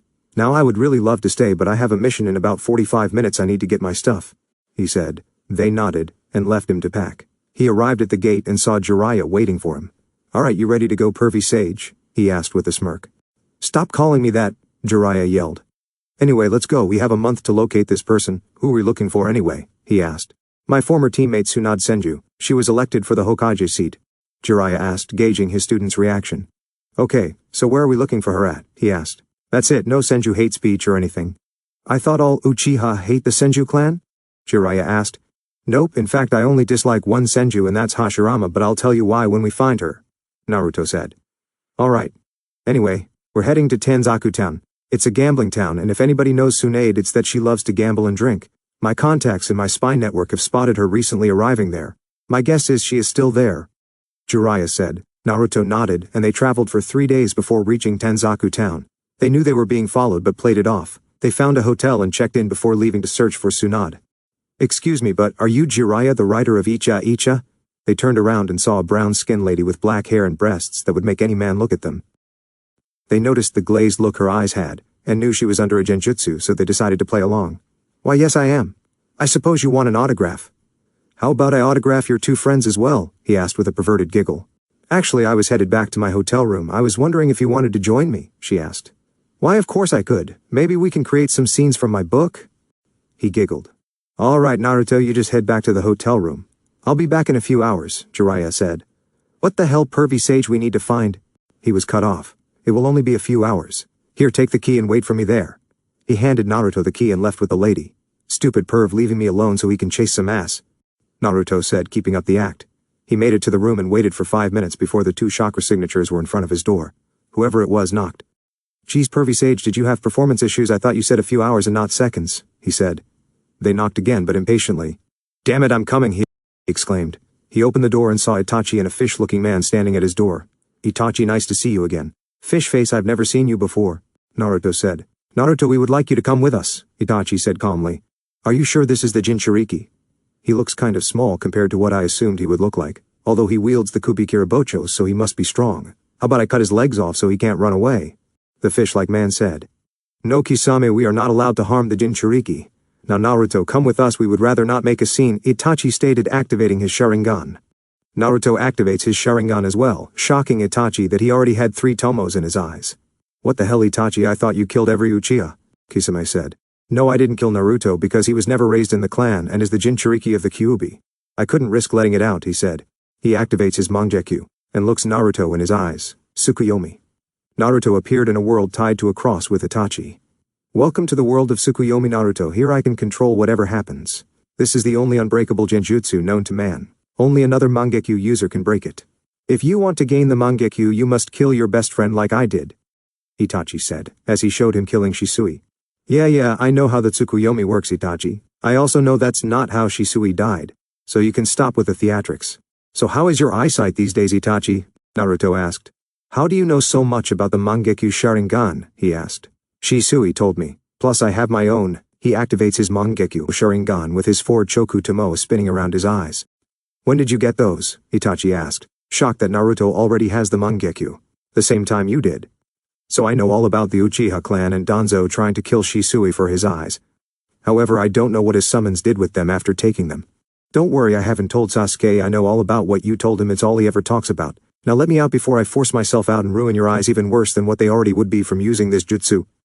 Itachi only nodded and released the Tsukuyomi. Back in the real world. After the Tsukuyomi ended, Itachi immediately grabbed his eyes due to the stinging sensation. Itachi, you need to be careful with those eyes of yours. That's the second time you used them today. Why is he still standing? Kisame asked, looking at Naruto standing. The Kyuubi broke him out of the Tsukuyomi, Itachi said, lying to Kisame. But how? The genjutsu is unbreakable, Kisame said. I don't know how, but we need to leave before Jiraiya shows up. I would rather not fight him. Even with your help we wouldn't win, Itachi said before they could even move. A voice yelled out. Itachi. They turned and saw Sasuke glaring at Itachi with his Sharingan active. Hey Itachi, who is this? He kinda looks like you, Kisame said. He's my brother. Stay out of this, I'll handle it, he told Kisame. Naruto looked at Kisame, who looked at him. 1,500 Ryo says Sasuke charges at Itachi and tries to kill him, Naruto said. Kid, I'm not even that stupid to do something like that, 3000 says he doesn't even try to attack him, just yells at him, Kisame countered. Deal, Naruto said. They turned and looked on to see what would happen. It's like you said, Itachi. I've fostered my hatred for you. I've lived my life for one single purpose, and that is to kill you. Sasuke says as he creates a Chidori. Naruto just smacks his head. I can't believe Kakashi actually taught him that jutsu, as unstable as he is, he thought to himself. He came to when Sasuke charged at Itachi like an idiot, making Kisame sigh at losing 3000 Ryo. Itachi simply knocked the Chidori out of his hand, busting out all of the windows in the hallway. He breaks his wrist and throws him down the hall into another wall before anybody can do anything. Jiraiya appears ready to attack, but Sasuke yells out and charges Itachi again. But Itachi kicks him back down the hall, and before Sasuke can move, Itachi locked eyes with him. Tsukuyomi. 3 seconds later Sasuke passed out, but suddenly a pink substance appeared all around, making Itachi jump back. Ninja art, toad mouth trap. There's no escaping, you're in the belly of my toad jutsu. Naruto, don't move. Itachi, Kisame, it's over for you two now, Jiraiya said, as Kisame was trying to free his sword substance. Kisame, let's go. They took off running and Kisame got his sword free. Jiraiya wasn't worried since there was no escaping this jutsu, but an explosion was heard and they saw a hole in the wall with black flames on it. Amaterasu, flames that burn anything it touches for 7 days and 7 nights. The only way to put them out is for the caster of the flames to put them out, Naruto said as Jiraiya was sealing the flames away. Okay, first we need to figure out what happened to him, and then, he was cut off by a kick to the face. Dynamic entry. Guy came in with a flying kick to Jiraiya's face, much to the amusement of Naruto. What the hell, Guy, why did you kick me in the face? Jiraiya asked. I am most sorry, Jiraiya-sama. I have been tasked with the youthful mission of retrieving Sasuke here, who left the village once he learned Itachi was here, after he overheard us talking about it. Kakashi, Kurenai, and Asuma fought them but lost. Kakashi was trapped in some kind of genjutsu, his sharingan couldn't break and has been out ever since. Kurenai has a few broken ribs but is relatively fine. Asuma had his arm shredded by Kisame's sword Samahata. He was getting patched up as I left. I assume Sasuke was trapped in the same genjutsu as Kakashi. He got a nod from both Jiraiya and Naruto. Yeah, it makes finding our target more of a priority. She is the only person who can heal the effects of that genjutsu, Jiraiya said. You mean? Guy was cut off by Jiraiya. Yes, we are looking for Tsunade Senju. Guy, I need you to take Sasuke back to the village while we continue our search for Tsunade. He immediately regretted this. Do not worry, I shall not fail you, Jiraiya.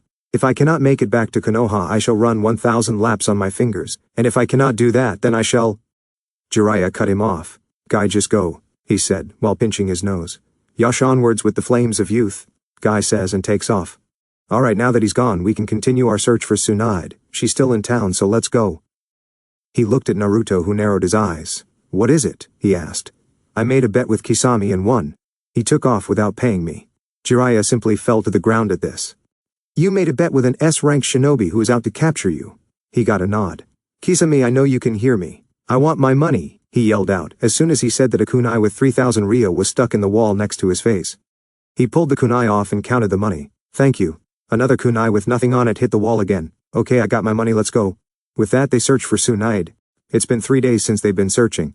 They searched all day until they got hungry. Let's go in here and grab something to eat, Jiraiya said, pointing at a bar. Naruto shrugged and followed him in. They entered and Jiraiya spotted who they'd been looking for. Tsunade, he yelled, causing the blonde to look up at him. Jiraiya! What are you doing here? She asked. Actually, I'm looking for you. You certainly haven't changed a bit since the last time I saw you. When was it exactly when you rejected my love and left? He said, but Naruto could sense a bit of sadness from him. Naruto got a good look at Tsunade. She had on a gray sleeveless blouse shirt, and her hair was in 2 pigtails that went past the front of her shoulders, and she had 2 bangs that framed her face. His gaze went lower, and noticed the size of her breasts. They were easily the biggest out of everyone around. He doubted anybody would be able to match her in that department. But then he noticed she was using a hinge to hide her appearance. So he decided to ask her. Granny Tsunade, why do you wear a hinge to hide the way you look? He asked bluntly. What did you just call me? Jiraiya, why don't you teach this Gaki some manners before I beat some into him, she said with a tick mark. Oh please, Pervy Sage has worse manners than I do, Naruto said. Stop calling me that, Jiraiya yelled, causing everyone in the bar to look at their table. See, he even yells in a public place. Who does something like that? Anyway, can you just answer my question? He asked. No, now Jiraiya. Who is he and why are you here? She asked, making Naruto pout at not getting his question answered, which Tsunade, the lady sitting next to her, chuckled at. Naruto heard the second chuckle and looked at the lady. She had short black hair that was just above her shoulders, and she wore a bluish-black kimono he travels lower, and her breasts, if he had to guess, were a B cup, maybe even C cup. She also had a pet pig with a necklace pearls on. "I'm sorry I didn't notice you there. Who are you?" he asked. "I'm Shizune, Lady Tsunade's apprentice." "Who are you?" Shizune asked. "I'm Naruto Uchiha, nice to meet you," he said. "You're a lot different than the Uchiha." "I remember -1, Tsunade said. "I was never raised by the Uchiha clan. I may have the same bloodline, but I don't consider myself an Uchiha. I don't even wear the Uchiha emblem," he said. "Anyway, Tsunade, we need you to come back to the village. You were selected to be the next Hokage, and we need your medical experience to heal some ninja," Jiraiya said. "Yeah, I heard that sound invaded Konoha during the Chunin exams and Sensei sacrificed himself. Orochimaru told me himself," she said. "What did he want with you?" Jiraiya asked seriously. You could feel the tension in the air. "Nothing much, just stopping by to say hello," she said. "You're lying," Naruto spoke up. "I can tell I have the same emotion-sensing ability as Mito Uzumaki, who, if I remember correctly, would be your grandmother," said. "Tsunade. What does Orochimaru want you for?" Jiraiya asked again. I can't tell you, I'm sorry, Jiraiya. But as for becoming Hokage, I'll pass. You know how I feel about that position. It's a fool's job and only guarantees death in the end. I don't want it, so you can take your offer and leave," she said harshly at the end. "I'm sorry, Granny Tsunade, but I can't agree with you on the Hokage thing. You see, being Hokage is my dream, and I would want my name up there with the greats of the village. Granted, I openly dislike the first Hokage for being a naive fool. However, everybody after him I respect a great deal. I get it, you're one of the legendary Sannin, and the world's greatest medic. But wouldn't it be even better that if you became the first female Kage? Ever think of all the little girls you will inspire, even more than them just wanting to become a medic of your caliber? Think about it, you can become known as the person who led Konoha out of the darkness it is heading into. Besides, I highly doubt you want Danzo running your grandfather's village." He finishes to gauge her response and could tell she was in deep thought. She spoke up. "Jiraiya, is he your new apprentice?" she asked. "Yes, but I can't give him the Toad contract since he has the Fox contract already," he said, getting a nod from Tsunade. "You've made a good choice after Minato," she said with a small smile. "You knew my dad?" Naruto asked. "Your dad? I never knew Minato had a kid," she said. She froze. Nobody noticed it. "Yeah, him and Kiyomi are his parents," Jiraiya said. "Yup, those were my parents, although since I got a good look at you now you kind of share some similarities to my father," Naruto states. Tsunade froze and Jiraiya noticed this and decided to ask about it later. "Oh yeah, similar how?" Tsunade asked. "Well, for one is the blonde hair. Plus both of your facial structures are kind of similar in eye shape, but he doesn't have the hazel eyes like you do," Naruto said. "I have a grandson." Tsunade thought she got up with tears in her eyes and walked to Naruto and pulled him into a hug, something he was confused at but returned anyway. "Jiraiya, pay for the food. All of you come back to my hotel room, we need to talk," she said, wiping tears from her face. They all nod and after Jiraiya pays they head up to her room, which was a connecting room, so it was enough room for all of them. "Okay, I need a privacy barrier," Tsunade said. Jiraiya tells Naruto to make it and he does. "Okay, Jiraiya, do you remember when the Second Shinobi War was over and I was heartbroken about losing Dan and Nawaki?" He nodded. "Do you remember what we did that night?" she asked. "Yeah, I remember. I also remember you being gone the morning after," he said. "Okay, I'm sorry about leaving. It's just that was my first time and I didn't know how to react. I woke up early and left as fast as I could," she said. "You could have waited for me to wake up. I was head over heels for you. Despite me being a pervert, I saved myself for you and was happy it happened. But then all that happiness went away, and ever since then I've been sleeping around with random women," Jiraiya said angrily. "Okay, I get it, Jiraiya. I messed up your life, just listen. After that night I started to feel sick and checked myself. It turned out I was pregnant and I knew you were the father. I tried looking for you, but Sensei told me you left to travel the world. 9 months later Minato was born and I couldn't take care of him. I left him in the orphanage with Sensei occasionally giving me letters from him. He knew who I was, but I don't know if he figured out you were his father. He tried to get me to come back to the Leaf, but I just couldn't. I didn't know if you were there, and I wasn't ready to face you. So I would make up some random C-ranked mission and request Minato, making up that I've heard about him and his skills and only trust him with the mission. It was always a 3-week-long mission. We spent 3 weeks together. Every time Shizune knew Minato, he was like her older brother. Anyway, I told Minato to only tell me about his child after they are born because I know miscarriages can happen. Minato died and I never got word that he had a kid, so I stayed gone. I was proud of Minato for becoming Hokage, but he died shortly after achieving his goal." She was crying at this point. She looked at Naruto. "You look just like him except with black hair, but you have your mother's face. Lady Tsunade, you have hazel eyes and Jiraiya has black eyes. Naruto and Minato have blue eyes." "Where did they come from?" Shizune asked. "My grandmother Mito Uzumaki has blue eyes. I guess the genes skipped me and went to Minato, who passed them on to Naruto," she said. Jiraiya, I'm sorry for not telling you, I just couldn't find you and didn't know what to say if I ever found you. Jiraiya said nothing for a few seconds. He sighed and spoke up. I guess it's alright, Tsunade. I mean, I did get to spend 12 years of my life with my son, I guess. Although I do wish we could have raised him as a family, he said. So you aren't my godfather, instead you're my grandfather, Naruto said. And Jiraiya and Tsunade nodded. Sweet so pervy sage, I have a question, he said. Jiraiya's eye twitched at the name. You're never going to stop calling me that, are you? He got a headshake from Naruto. Okay, what's your question, he asked. Was your book Ika Icha, One Night Stand about you and Granny Tsunade? If so, that's disgusting. I don't want to know my grandmother was that flexible, he said. Jiraiya, you didn't write a book about me, did you? Tsunade asked with a sickly sweet smile. Jiraiya tried to escape but forgot about the barriers and got the beating of a lifetime. She then turned to Naruto with the same smile. How do you know about that book, Naruto? She asked. Sit down, I guess you should know about my life. It's not like I knew what I was reading. She sat down and Jiraiya, who was magically healed, sat at the table. So Naruto told them about his life in the orphanage, meeting the Ichirakas, Shisui and Samui. He told them about his time as a genin. Okay, so you taught yourself how to read from Jiraiya's books. Met Shisui and Samui after a mob beating, met the clan heirs, met Anko, and removed two of arguably the hardest seals ever? Tsunade asked. Naruto nodded. Okay, anything else? He scratched the back of his head like Minato would do. Well, you see, he said, and started to explain about releasing the Kyuubi, and him getting the Fox contract and the Dragon contract. Are you crazy? Why would you trust Kyuubi? It's a being of malice and hate, Jiraiya said. Actually, the Kyuubi isn't normally being of hate and malice. It's actually why I dislike Hashirama, Mito and Kushina. He then goes on to explain the reason the Kyuubi attacked Hashirama with Madara controlling it, and him and Mito knowing about the genjutsu, and then still deciding to seal it away.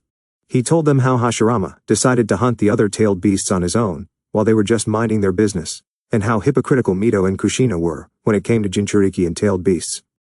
So you see all of these wars about who has the strongest village and people being used as weapons and the creation of Jinchuriki, it's all Hashirama and Mito's fault. Now my goal in life is the opposite of the Akatsuki. I want to free the tailed beasts and put a seal on them so they can never be sealed again. All of this war is pointless and unnecessary. Oh yeah, and I want a family give you both some great grandkids to spoil, he said. His grandparents had smiles on their faces at that. Although Hashirama and Mito are family, I can't help but agree with you, Tsunade said, shocking everyone there. Lady Tsunade, are you sure?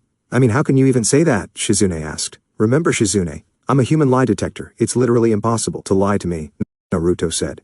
Speaking of which, why did Orochimaru seek you out, Granny? She sighed at being called that again. He wants me to heal his arms and promises to bring back Nawaki and Dan from the dead. All I needed was 2 human sacrifices. But I can tell he was lying. Even his little apprentice that was with him couldn't hide the greed. I knew they would either try to kill me or capture me if I even was going to help him, she said. His apprentice, did he have silver hair and spectacles on? She nodded. His name is Kabuto. I fought him during the Chunin and could have killed him if we didn't need him to figure out Orochimaru's plan for being in the Chunin exams. I guess I'll have to finish what I started. Do you have any weakness they can use against you in the fight since it will be 2-on-1? He asks. Tsunade froze up and Shizune answered. She has a fear of blood after witnessing Dan and Nawaki dying in front of her. Other than that, she kept up with her training since Minato asked her once to keep training so nobody can get the drop on her. She said. How long until you have to meet Orochimaru? Jiraiya asked. We have 2 days left, Tsunade said. Damn it, that's not enough time to get you over your fear of blood. Jiraiya said. Actually, there is pervy sage, Naruto said. Jiraiya immediately refused. Hell no, you're not doing what I think you want to do. No questions asked, said. What is he trying to do, Jiraiya? Shizune asked. He wants to place her in a genjutsu from his Mangaku Sharingan that lasts 3 seconds in the real world but 3 days in the genjutsu. The cost is every time he uses it, he loses his eyesight, said. Come on, pervy sage. I haven't really used my Mangekyou a lot, so my eyesight is still perfect. It only gets bad once my eyes start to get cloudy and everything is blurry, but clearly my eyes are as bright as the day I was born, so I can do it. Plus we have the world's greatest medic and her apprentice, plus my healing ability left by the Kyuubi, so I can handle it, said. Jiraiya thought about it for 5 minutes and agreed to it. Okay, fine, but as soon as you're done you can't use your eyes unless you are training with the techniques. He got a nod from Naruto, who activated his Mangaku Sharingan. Shizune, do you think you can heal her brain after this is over with? I might have to do it more than once, said. Yeah, I can. I've healed people who fell victim to Itachi's genjutsu. It was the exact same thing you just described from what the people told me, she said. Okay, thank you. Granny Tsunade, can you look at me? He asks as she shakily looks up at him. Tsukuyomi, Tsukuyomi whirled. Tsunade, you failed again. You could have saved Naruto, now look at him, Orochimaru said. As he pointed at Naruto bleeding out, Tsunade stood there frozen at this. And this went on for 3 days in the world until it ended. She made some progress. She only froze slightly, but never made an attempt to go near it. Real world. The genjutsu ended, and Shizune healed Tsunade, who was still asleep from the genjutsu. She woke up groggily, but Naruto immediately did it again. Tsukuyomi. This time on the 3rd day she didn't even hesitate to heal him, and Naruto woke up in the Tsukuyomi and thanked her. Then genjutsu ended, and Shizune healed Tsunade again. After she woke up, Naruto cut his palm and held it out to Tsunade, who instantly healed it much to her own shock. They explained what happened to her, and why she didn't hesitate. They each cut their hand and the same result happened. They came up with a plan and just talked for the next hour before going to sleep. 2 days later, Tsunade was at the meeting spot and Orochimaru appeared. Kabuto was hanging back. Tsunade knew he was there and was counting on it. "So, Tsunade, have you decided to help me or not?" Orochimaru asked. "If I heal you, can you really bring them back?" she asked him. He nodded and lifted his arms slightly so she could heal them. Her hands glow green as she walks towards them, but Kabuto throws a kunai in the ground. "Kabuto, what are you doing?" Orochimaru asked. "That jutsu isn't going to heal your arms, it was going to kill you," Kabuto said. "Kukuku Tsunade. I thought you wanted to see your lover and brother again? Oh well, Kabuto, kill her." Kabuto nodded but had to jump back as she punched the ground where he was standing. He and Orochimaru jumped away to a clearing and Tsunade gave chase. She landed in the clearing. Kabuto went through hand signs and activated his chakra scalpels, and tried to get Tsunade with the headhunter jutsu, but only going to cut her ankles, but she jumped away and sent another punch toward the ground which Kabuto dodged. She jumped at him going for a flying kick, but he disappeared and reappeared to her side, and tried to cut her bicep in the back of his thigh, but to his shock she disappeared and delivered a punch to his jaw, shattering it, and sending him flying into a boulder. He lays there for 15 seconds healing his broken jaw. He got up and disappeared and used his chakra scalpels to cut her tendons in the arm, her chest and her ankle, but she let him get those hits. "Have to avoid anything vital, we can't have you dying yet. Still, you won't be moving anytime soon though." As soon as he finished talking, she vanished and chopped him in the neck. Orochimaru is standing off to the side wondering why Kabuto hasn't finished her yet. He knew she hasn't been training. But in actuality she has been and actually learned some ninjutsu, but made a shocking discovery. Kabuto got up to his knees but couldn't move his body anymore, and he didn't know why. "I scrambled your nerves if you're wondering why you can't move your body properly," she said and delivered a spinning back fist to his face, sending him flying and crashing into the ground. He figured out how to move his body and pulled out a kunai and ran at her. "I heard you fear the sight of blood. Let's put it to the test, shall we?" he said. She let him get close and he cut her arm. She faked like she was scared. He kicked her away. "You're a disgrace to all medics around, afraid of blood. It's a part of what we do. You should be ashamed of yourself, Tsunade." He gets ready to kill her but he doesn't see the smirk on her face. As soon as he gets close she uppercuts him, sending him flying through the air and landing hard on the ground. She drops a smoke bomb and Naruto, Shizune and Jiraiya appear. Kukuku, what a reunion. All 3 of the legendary Sannin together again. It almost warms my heart, and you've brought Naruto a shame. I can't have your body for my own," Orochimaru said, licking his lips. "What the fuck, dude, you're a pedophile too. I'm 13 and you're talking about taking my body for your own. I need an adult," Naruto said. "I know I'm attractive but I'm sorry dude, I like women. Besides, isn't that why you have 4 eyes over there?" He pointed at Kabuto, who managed to heal himself. Jiraiya, Tsunade, and Shizune were struggling to keep their laughter in. Orochimaru could only grit his teeth at this. "Kabuto, leave Tsunade and Jiraiya to me. Take Naruto and Shizune," Orochimaru said. "Seriously, you send Kabuto after me. Do you not remember what I did to him at the Chunin exams and he was going all out? I mean, I'm almost as strong as you guys," he said, pointing at the 3 Sannin. "I want this over quickly. Shizune, I know you can fight but you are more suited for medical. Do you mind if I handle him myself?" he asked. "Sure, go ahead, Naruto," she said. "Thanks," he said from behind Kabuto. Everybody was shocked. Nobody saw him move. He then kicked Kabuto in the back of the head, sending him flying, and chased after him. Naruto started to punch and kick him. Everything was hitting Kabuto, who was confused since he thought he was blocking everything. What he didn't know was that since Naruto had his sharingan activated and kept casting a genjutsu to make him see everything in the opposite direction. While this was going on, Tsunade and Shizune were staring in shock that Naruto was beating Kabuto so easily. "Jiraiya, how strong is he really?" Tsunade asked. He wasn't lying when he said he is almost as strong as us. I mean, we are all Kage-level shinobi, and he is at low Sannin level, maybe even mid-Sannin level now. "I'm afraid your friend is as good as dead, Orochimaru," Jiraiya said, watching Naruto pick Kabuto up by the neck and punch him relentlessly in the face before dropping him and kicking him away. "It's a bit brutal, don't you think?" Shizune asked. No, it's not. Naruto is doing this because Kabuto played a part in our sensei's death, and given how close the two were, Naruto is making sure Kabuto can't hurt anybody close to him again. But if you feel Naruto, there is no hate or malice coming from him. I don't know how he does it, but it makes him a greater shinobi than I ever could have been. Jiraiya said. All of them were shocked, even Orochimaru. He couldn't lose Kabuto, so he rushed at Naruto, but Naruto felt him coming and turned around, trapping him in paralyzing Sharingan Genjutsu. It's just like what Itachi did to me. Damn it, I fell for it again. Naruto made a clone to finish Orochimaru off, but Kabuto intercepted the clone and destroyed it, freeing Orochimaru from the Genjutsu, who had to jump back from a sky kick that Tsunade used and broke the ground underneath her. Soon Jiraiya and Tsunade started fighting Orochimaru, who was having difficulty since he couldn't use his arms. I need to summon Manda, he thought. Kabuto, it's time, he yelled. Kabuto nodded and jumped to Orochimaru and swiped some of Orochimaru's blood from his wounds on a summoning tattoo and summoned Manda and a battle snake with his own blood to fight Naruto. Tsunade and Jiraiya both summoned their boss summons to take on Manda. Katsuyu, it's good to see you again, Gamabunta said. Likewise, Gamabunta, it's been far too long, Katsuyu replies. Well, if it isn't the weaker and lesser summons Gamabunta and Katsuyu, Manda said. Orochimaru, I demand 100 sacrifices after this fight is over. Orochimaru nodded and Manda charged at Gamabunta and Katsuyu, while Kabuto went after Naruto with his battle snake. Naruto, seeing this, bites his thumb and goes through hand signs of his own. Summoning jutsu. Out of the smoke comes a giant 8-tailed fox a bit smaller than Kurama. Ah, you must be young Naruto. Kurama and Scarlet have told me much about you. I am Narumi, Kurama's mate. How can I help you today, Kit? Narumi asks. Can you take out that battle snake for me, and if you'd like, after you defeat it you can go take on Manda if you want, but don't attack Gamabunta. He's on our side. Naruto said. I can do that for you, Naruto, just hop off my head. I tend to get wild, Narumi said. Naruto jumps off her head, and she immediately charges the snake, making Kabuto jump off, but he was met by Naruto as soon as he landed. Naruto started to beat him again, and Kabuto couldn't focus his healing chakra fast enough to heal his wounds, so he was feeling the effects of every punch and kick thrown his way.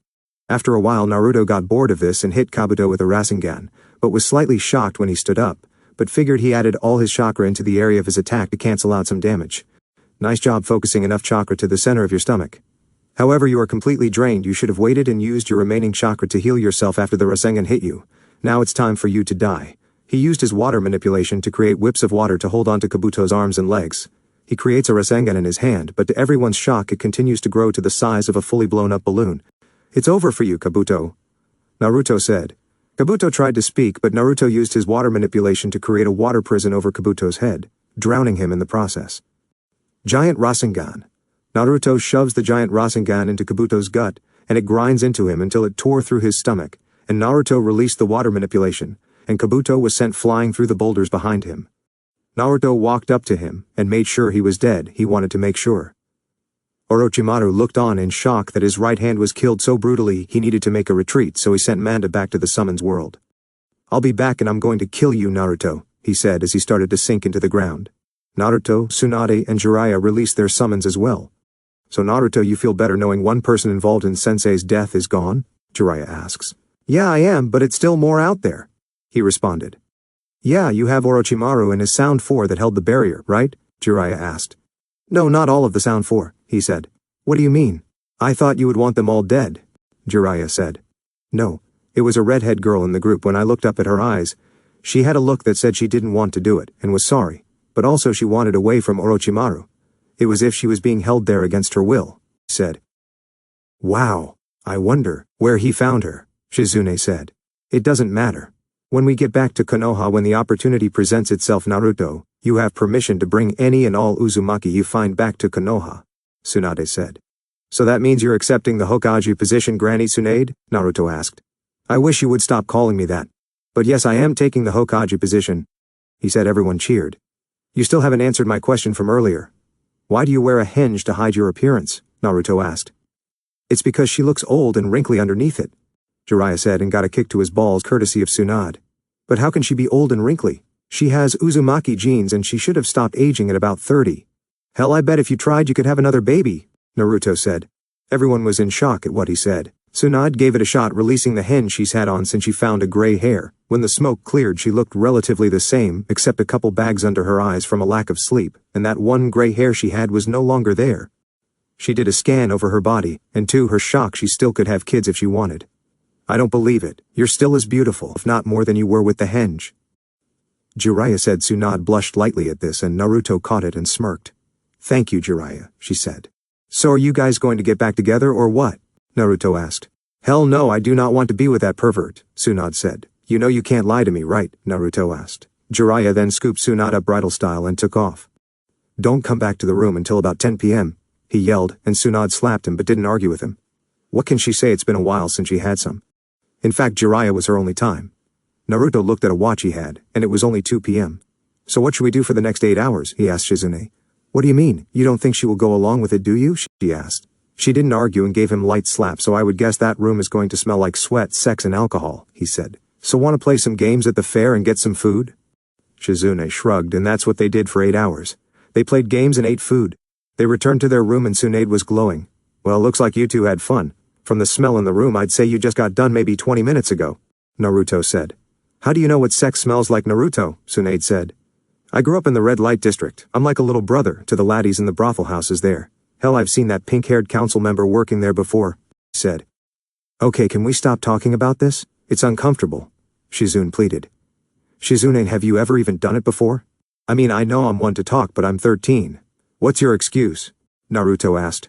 If you must know, I'm waiting for the right guy to come by. I haven't met him yet, but I'm too busy working and the guys I have met only want to get in my pants, she said. Okay, fair enough. So how about this? If you let me set you up with somebody, he may be a few years younger than you. I think you'll like him. If not, I'll pay you 20,000 Ryo. Deal? Naruto asked. Deal, Shizune said, and they shook on it. Great, now can we go to sleep? I'm tired and we have a 3-day trip back. Everybody looked at him. What? He asked. Why can't we just fly on your dragons? We still have 3 weeks left in the mission, Naruto, Jiraiya said. Oh yeah, you're right, but I'm not trusting Danzo to not do something while we're gone, so we leave in a week. Is that fair? He asked. They thought it over and nodded. So for the next week they all bonded, and Jiraiya paid off all of Tsunade's debt, which was a lot, but didn't put a dent in his account. Shizune and Naruto bonded the most due to Jiraiya and Tsunade going out on dates every day. Shizune even got to calling Naruto her little brother, and Naruto called her his big sister. The week was over, and now Naruto was about to summon a dragon to take them home. Summoning jutsu. Out of the giant puff of smoke, a dragon with silver skin that looked like armor and 4 gems along its neck with 3 on the body and huge silver wings appeared.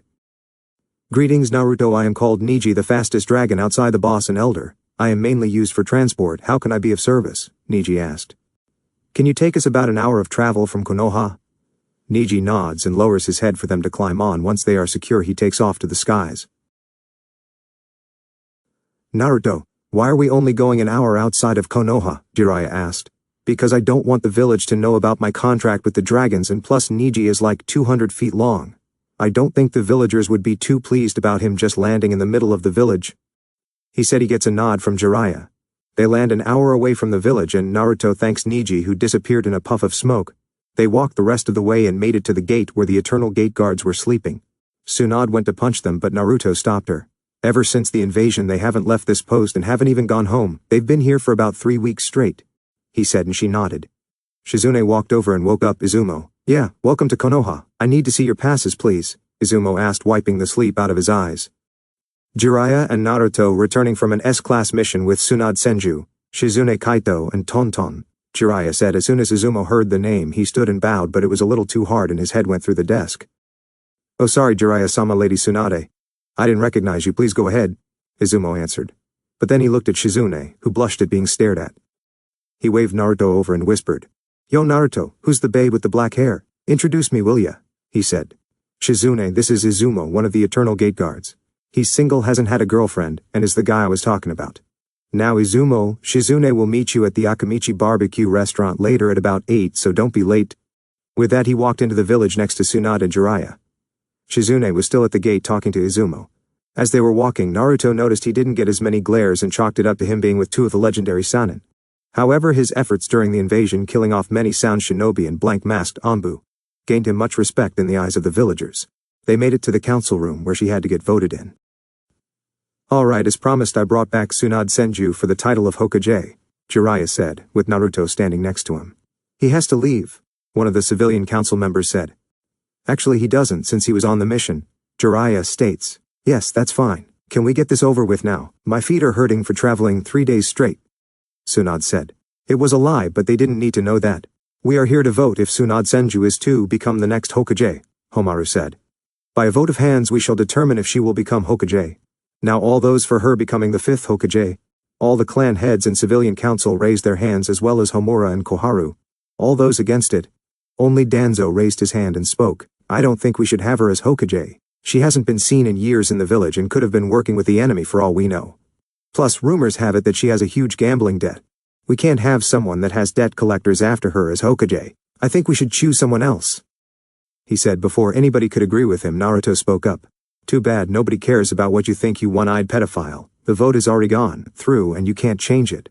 The only person who can is the Fire Daimyo, and we both know he values the Senju name more than someone's pathetic temper tantrum. However, if you really want to take the Hokage position for yourself, you're more than welcome to fight me on her behalf for it. He finished activating his sharingan. Tsunade and Shizune, who just entered the chambers, snickered at what he called Danzo. He said nothing in response, just gritted his teeth. Very well, as of now the new Hokage will be Tsunade Senju. The coronation will be held in 2 hours, Homaru said, and ended the meeting. 2 hours later, Tsunade was sworn in as Hokage, and as her first job as Hokage, she went to heal Kakashi and Sasuke, and take a look at Lee, who was still in the hospital after his fight with Naruto during the Chunin exams. Kakashi was first. She walked in the room and healed him. He woke up and she spoke. Seriously, you're known as Kakashi of the Sharingan. One would think you know better than to look a Sharingan user in the eye. He looked down and she left. Naruto led her to Sasuke's room. When they reached the door they heard a sucking noise. Jiraiya started giggling like the pervert he is as he knew that sound. Naruto just sighed. Not again, he said. What is it, Naruto? Shizune said. Nothing, Shizune, you'll find out why after I say a certain name. He said. Tsunade knocked on the door and a popping sound was heard and covers moving around. Somebody cleared their throat and spoke. Come in, the voice said. Naruto, Shizune, Tsunade and Jiraiya entered the room to see a blushing Sakura with her messy hair. Before anybody could speak, Naruto spoke up. Hey Spitter, getting your daily dosage, I see. At that, Jiraiya busts out laughing while Tsunade and Shizune blush at what he means and understood what she was in here doing. Okay, I'm gonna heal him, so you can get back to whatever it was you were doing. Tsunade said. She quickly healed Sasuke and left with everybody else, not wanting to see what happens next. Sure enough, once the door closed, the sucking noise continued. She made it to the room Lee was in and checked him over. Alright Lee, you'll have to be patient. Your injury is worse than you thought, on top of the injuries from using 5 of the 8 gates when your body isn't ready for that yet. You also have bone fragments in multiple parts of your body. Surgery now will most likely kill you, so I'm going to do some research for the next couple of months and try something so the survival rate of your surgery is more in your favor. Alright, she said. Lee only nodded his head at that. After she checked Lee, they went to the Hokage's office when Naruto immediately threw a kunai in the ceiling, and at the plant that was in the corner of the room out from both places fell a blank masked Anbu from the root division. Thank you, Naruto. I'll make sure to have a sensor in my Anbu guard. Now I have to go through all the paperwork for the Chunin exams and rebuilding of the village. You wouldn't happen to know a way to get this done quicker, would you? She asked with puppy dog eyes. He shook his head at his grandmother's antics but answered. Shadow clones, but only use 3 or 4 so memories don't get mixed up. Release them one at a time every 30 seconds for the memories to settle in. He said. She hugged him and gave him a kiss on the forehead. I will. Now get out of here. I have to look through the results of the Chunin exams and the invasion to see if there were any recommendations for a field promotion or not. I'll have the results next week, she said. Naruto left and Shizune went to set up her office. Mina quit after the death of Hiruzen. She didn't feel right working for another Hokage, and Tsunade understood that. Jiraiya stayed back for a while before leaving. Okay Tsunade, I'm off to check on my contacts. I'll be back in a month to check in on everything. Also in 6 months I want to take Naruto on a training trip for 2.5 years, he said. What will you be teaching him during the next 2.5 years, Jiraiya? She asked. Everything from ninjutsu, taijutsu, genjutsu, hell even my spy network, just in case something happens to me or I decide to retire, Jiraiya said. Alright, but can you stay for a little while longer? I'm not going to see you for a whole month, she said. He nodded, and sat back on the couch where she joined him. They talked on the couch and cuddled up for another 2 hours before he left. She gave him a kiss and he jumped out the window. She created her shadow clones and began to work on the paperwork. A week later all the Chunin, Junin senseis and Genin minus Lee, were in the Hokage's office for the results of the Chunin exams and the invasion for everybody who got a promotion. Now all of you are here today for the results of the Chunin exams and who is recommended for a promotion, as well as any field promotions for actions during the war. Tsunade said. Now during the Chunin exams, since only Naruto fought in the finals, I don't really have anything to go on, so I had to rely on the exhibition round matches in the invasion. First up, Shikamaru, Nara, the Junin and Chunin were impressed by your tactical thinking and plan making during the invasion. Also they talked about how you showed great leadership like your father did at your age but better. I hereby grant you the rank of Chunin. She said he walked up and received his Chunin vest and bowed before returning to the line. Next up for promotion, Shino Aburame. Like Shikamaru, the Chunin and Junin were impressed by your leadership skills and ability to remain calm during the fight with Sound Shinobi, as well as your abilities in helping Shikamaru strategize. I grant you the rank of Chunin. Shino stepped forward, and like Shikamaru he bowed and received his vest. Next is not a promotion, however. A notice 1010. The Anbu captain and commander were both impressed by your use of weapons during the Chunin exams and invasion, mainly your versatility in using them. However, they want you to add some ninjutsu to your arsenal, and become a Chunin, and you will have an Anbu invitation waiting for you. Tenten was shocked and could only nod. Choji Akimichi, you were recommended for a field promotion to Chunin. However, the Junin and Chunin feel that it would be best for you to try the Chunin exams again when they come up again. But they are pretty high on you, and if you do good on your upcoming missions, I may promote you myself, she said, and Choji nodded. Ino and Sakura, the Junin and Chunin, were disappointed in both of your performances during the invasion, more so Sakura than Ino. Ino, you at least tried to fight off 4 Sound Shinobi, despite you knowing you wouldn't win, but they were disappointed by how easily you gave up, but they chalked it up to your low chakra reserves. They did, however, say you show great promise, and recommend you get serious, and take the Chunin exams again. Ino nodded. Sakura, I don't even know how you became a shinobi. Your skills are horrible, you haven't improved, and from reports before the Chunin exams you never tried to improve at all. During the invasion you were refusing to fight, and were quoted saying, "It is not my job to fight, I am a girl. Newsflash, I fought in a war, I am a girl as well. Once you put on the headband you are sworn in to fight for the leaf. I don't know what happened, but the only real kunoichi in this room besides myself, Shizune the Chunin and Junin are Tenten and Hinata. You have 3 months to improve, or you are going to be kicked from the shinobi program." Tsunade said she didn't even wait for a response. Hinata, Hyuga, the Junin watching you were impressed by your Byakugan tracking skills. They say you can see further than most Junin within your clan. They say you provided medical treatment with some ointment you made yourself that I would like to look at sometime. They would have recommended you for Chunin, however they say your taijutsu style is still incomplete, so when you finish, and it is at a level worthy of Chunin, they recommend a test before you are promoted. Hinata nodded at this. Neji, Hyuga, you are not recommended for a promotion. You have the skills and brains for a Chunin, however you do it, have the right attitude to become a Chunin yet. Get your attitude fixed, and retake the Chunin exams next time. They believe you won't spend much time as a Chunin anyway. So get your attitude in check, and you retake the Chunin exams. Tsunade said, and Neji bowed. Kiba Inuzuka, you are not even recommended for the Chunin rank or anything. You were said to be arguing, against orders, and trying to get with some of the civilian girls your age, while in the bunker. It also states that if you weren't physically stopped you would have forced yourself on them. Now I had a punishment for you, however your mother and sister will be waiting at home for your punishment. Tsunade said and smirked when Kiba paled at that. Sasuke Uchiha, said boy stepped forward with his chest puffed out and head held high. I suggest you deflate your chest and lower your head. The reports on you are worse, abandoning your post during the invasion which resulted in more than one civilian getting injured due to Sound Ninja getting through. Also you left the village without permission to fight your brother when you heard he was around looking for Naruto. That reminds me, Kakashi. What the hell were you thinking teaching an unstable boy the Chidori? Tsunade asked. All Junin present were shocked that he actually taught him that. Well, he reminds me so much of myself at his age that I figured he was meant to learn it. I wouldn't have taught him it if I didn't think he could handle it. He said, not reading his book for once.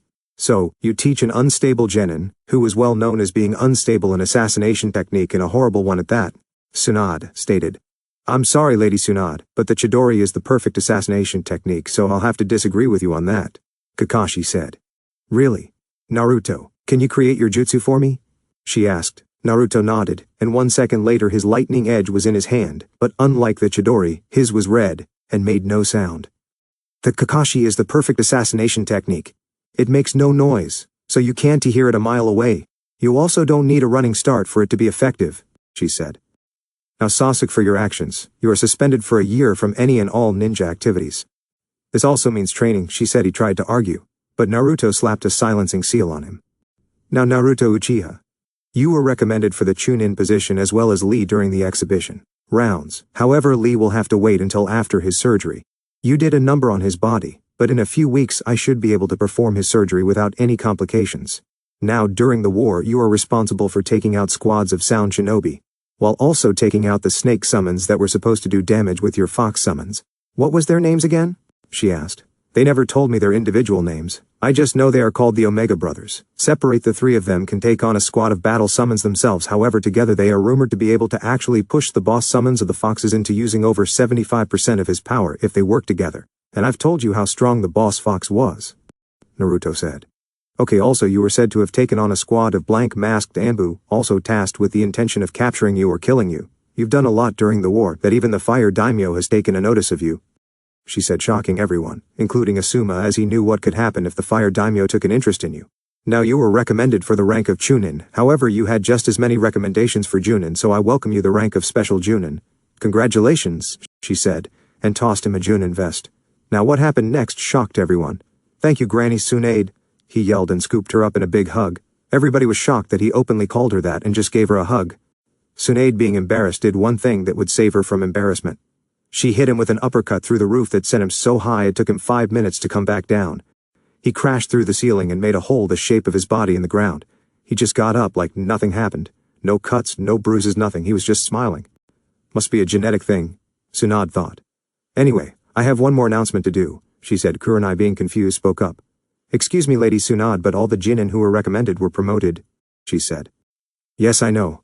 Anko Mitarashi stepped forward. She said. Anko hesitantly stepped forward. Now I've read your file and mission reports. You have a near squeaky clean record except for some anger problems. However, it was reported that was due to men trying to feel you up and you brutally retaliating. However, you haven't had an incident in the last 6 going on 7 months, she said. Yeah, I've got a boyfriend now and he helped me with my anger a lot, she said, smiling at the thought of Iruka. Good for him. I won't say who it is, but I'm happy for the both of you. Now, as I've said, I looked over your file and I was deeply impressed. However, what impressed me the most was the fact that you showed great leadership skills when you were in charge of protecting the civilians in the bunker, minus one dumb genin leaving while you were distracted. Also good going on healing the civilian that was hurt. Now it is also rumored that you and Kurenai may be even stronger than Kakashi now due to your extreme training the past 6 months. Now it is my pleasure to welcome you, Anko Mitarashi, to the full rank of Junin. Congratulations, you've earned it, she said. Anko stood there in shock and crying that she finally got promoted. Kurenai and Naruto walked up to her and gave a big hug that she immediately returned. Now that the promotions are over, everyone may leave except Naruto and Anko, Tsunade said. Everybody left and Tsunade let out a sigh. That was easy enough, I guess. Now Naruto, you have 2 scrolls here in your name, but one doesn't say from who. She hands him the scroll. He opens it and a letter falls out. He picks it up and reads it but is shocked at what's inside. No way, he said. What is it, Naru-chan? Anko asked. I've been invited to join the Guardian 12 by the Fire Daimyo himself, he said. Tsunade was shocked by this, because she just got her grandson in her life, and now the Fire Daimyo wanted to take him away. Anko wasn't really shocked since she heard that the Daimyo only came to the Chunin exams to see Naruto fight. He opened the last scroll and it was the marriage contract. Oh hell no, can I have a pen and paper, Granny? He asked. She handed it to him and he quickly wrote a response and sent a messenger hawk to deliver it. What was that, Gaki? Tsunade asked. It was a stupid marriage proposal contract. I gave them my response though, he said. What was your response? She asked. I told them not a chance. In hell, he said. Okay, I have a question. Why didn't you punch him when he called you Granny this time? Anko asked. Simple, he's my grandson. Tsunade replies while bringing Naruto into a hug that he returned. Now that you mention it, you do have similar facial features. So who's the grandfather? Let me guess, it's Jiraiya, she said, laughing at the end. She was met with a serious face from Tsunade. You're joking, right? Why him? She asked. Contrary to what you believe, Anko, he wasn't always like this much of a pervert. That has to do with me. After we had the best night of my life after Minato was born, I just woke up and left him the next day. He hadn't seen me until he came and got me. He told me that me walking out led him to sleeping with any women that would offer him sex. I did love him actually more than Dan, the guy I was with, but I couldn't bring myself to tell him, Tsunade said. Okay, so are you guys together now or what? I mean, you look like you can still push out kids, and despite him being who he is, I've seen his medical reports on accident. He keeps himself in top shape. He has a checkup every 2 months, she said. I don't know, Anko. I mean, we've talked about it, but never really made any move to be together again, she said. Okay, that's enough of that talk. The daimyo wants me to come in 6 months and stay for 2.5 years. Naruto said. Shit. Naruto, Jiraiya was planning on taking you on a training trip in 6 months for that exact amount of time, Tsunade said. Well, maybe I can go do the Guardian 12 and the daimyo can allow Jiraiya to grab me every 3 months to train. Do you think he will accept this? Naruto asked. I'll have to ask him. I'll write a message to him and see, she said. Now go on and enjoy your day, she said. Anko left in a swirl of leaves. Okay, bye, Granny Tsunade. Shizune, tell Izumo, I said hey. He disappeared in a swirl of blue flames, narrowly avoiding the stapler Shizune threw at him. So Izumo, huh? Tsunade asked with a smirk. Shizune could only blush and leave the room. Tsunade laughed and pulled out her alcohol. This might actually be fun, she said, and created her clones and started the paperwork. And guys, this is the end. I hope you guys enjoyed well. Until next time. Peace.